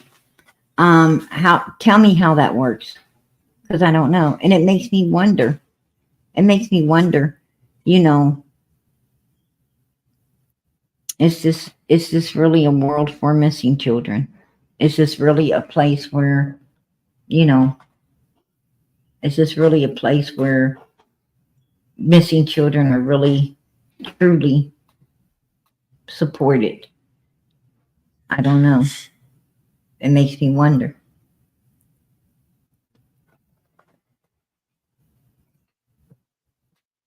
I mean, you've got people like Smiley, you know, and you've got people like, you know, what keeps my faith is Smiley's and Justin's and people not willing to be moved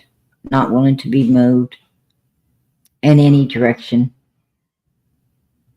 Like we ain't willing to be moved in any direction for any damn suspect.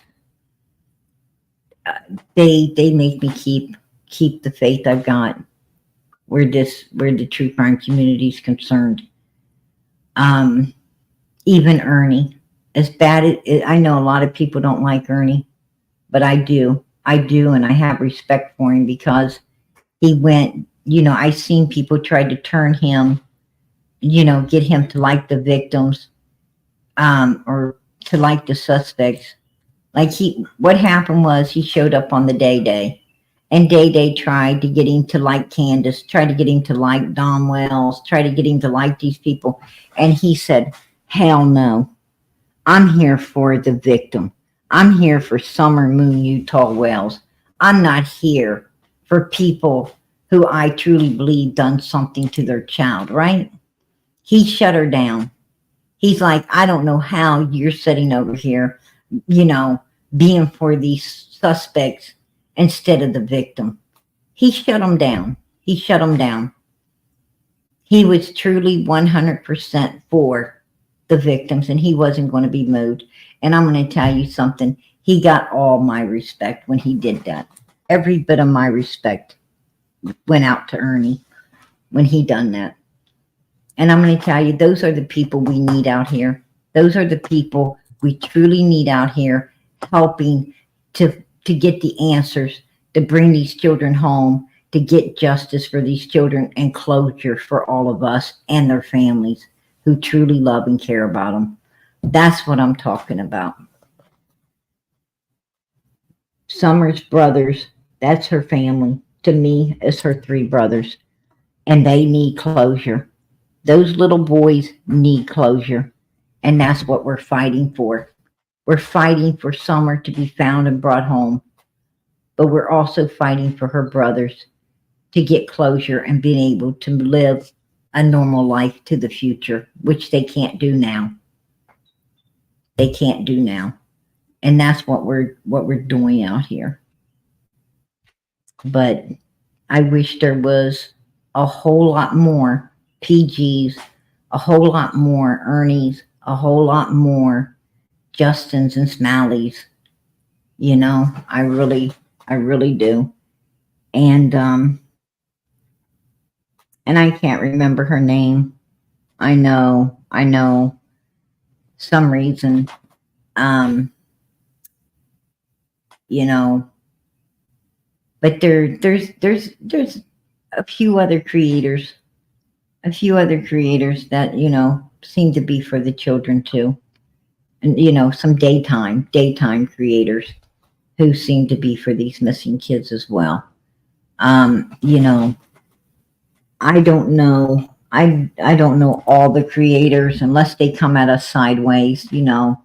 I mind our business and you know, let others mind theirs for the most part out here.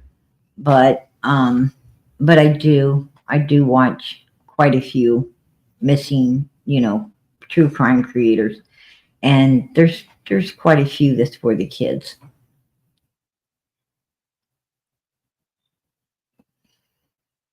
You'd be surprised. Justice. That's what I thought too. I thought this was a beautiful community of people who truly fought for, you know, missing children out here until I came out here. And when I came out here, I figured out that there was a whole lot not doing righteous like Benny Keys, right?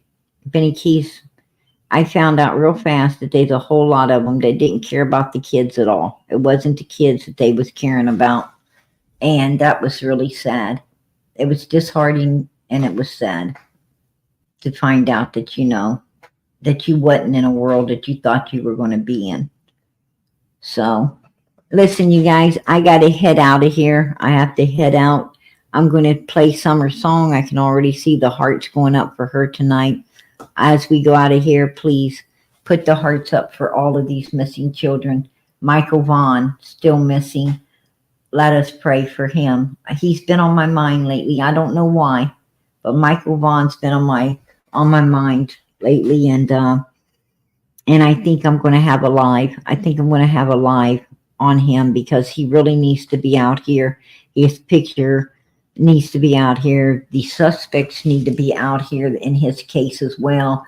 That Stacy and Wander and these people, they need to be out here. We need to, you know, we need to bring more awareness to Michael's case and try our best to, you know, help get him found and brought home as well.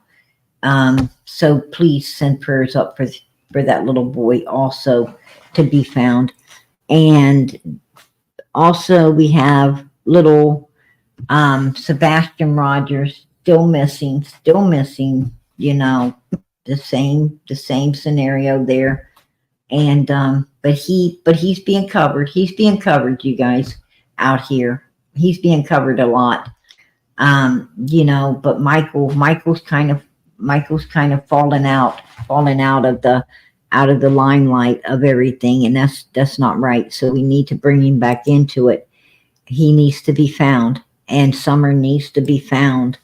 And you know, Sebastian Rogers needs to be found. These three children need their cases solved, right? They need their cases solved. So let us continue to pray. Let us continue to do all we can to help get that done out here. A big, she said, thank you, PG. Hey girl, I want to, you know, let you guys know how much I appreciate each and every one of you. Miss Justice, that is beautiful. Absolutely beautiful. Anyway, PG's going to get out of here, but I don't ever leave before asking that you keep Summer going up in prayers from our lips to God's ears through his son, Jesus Christ. Please, please, please pray for sweet little Summer. Pray for her that God gives us the answer, solves her case in the name of Jesus Christ. Amen. And pray for one another. Pray for these missing kids. Pray for all, and pray for these children. Please, before I go out of here, please pray for those children that they was videoing today. Pray that God keeps a hedge of protection around those children that they had on, you know, that they was trying to video up. We don't want nothing happening to anybody else. So please pray for them. Pray that God just watches over them and keeps them safe out there in this world. In the name of Jesus, amen. Let them not fall victims. Please, Lord, don't let them fall victim. And also pray for one another. Keep the prayers going. Family that prays together stays together.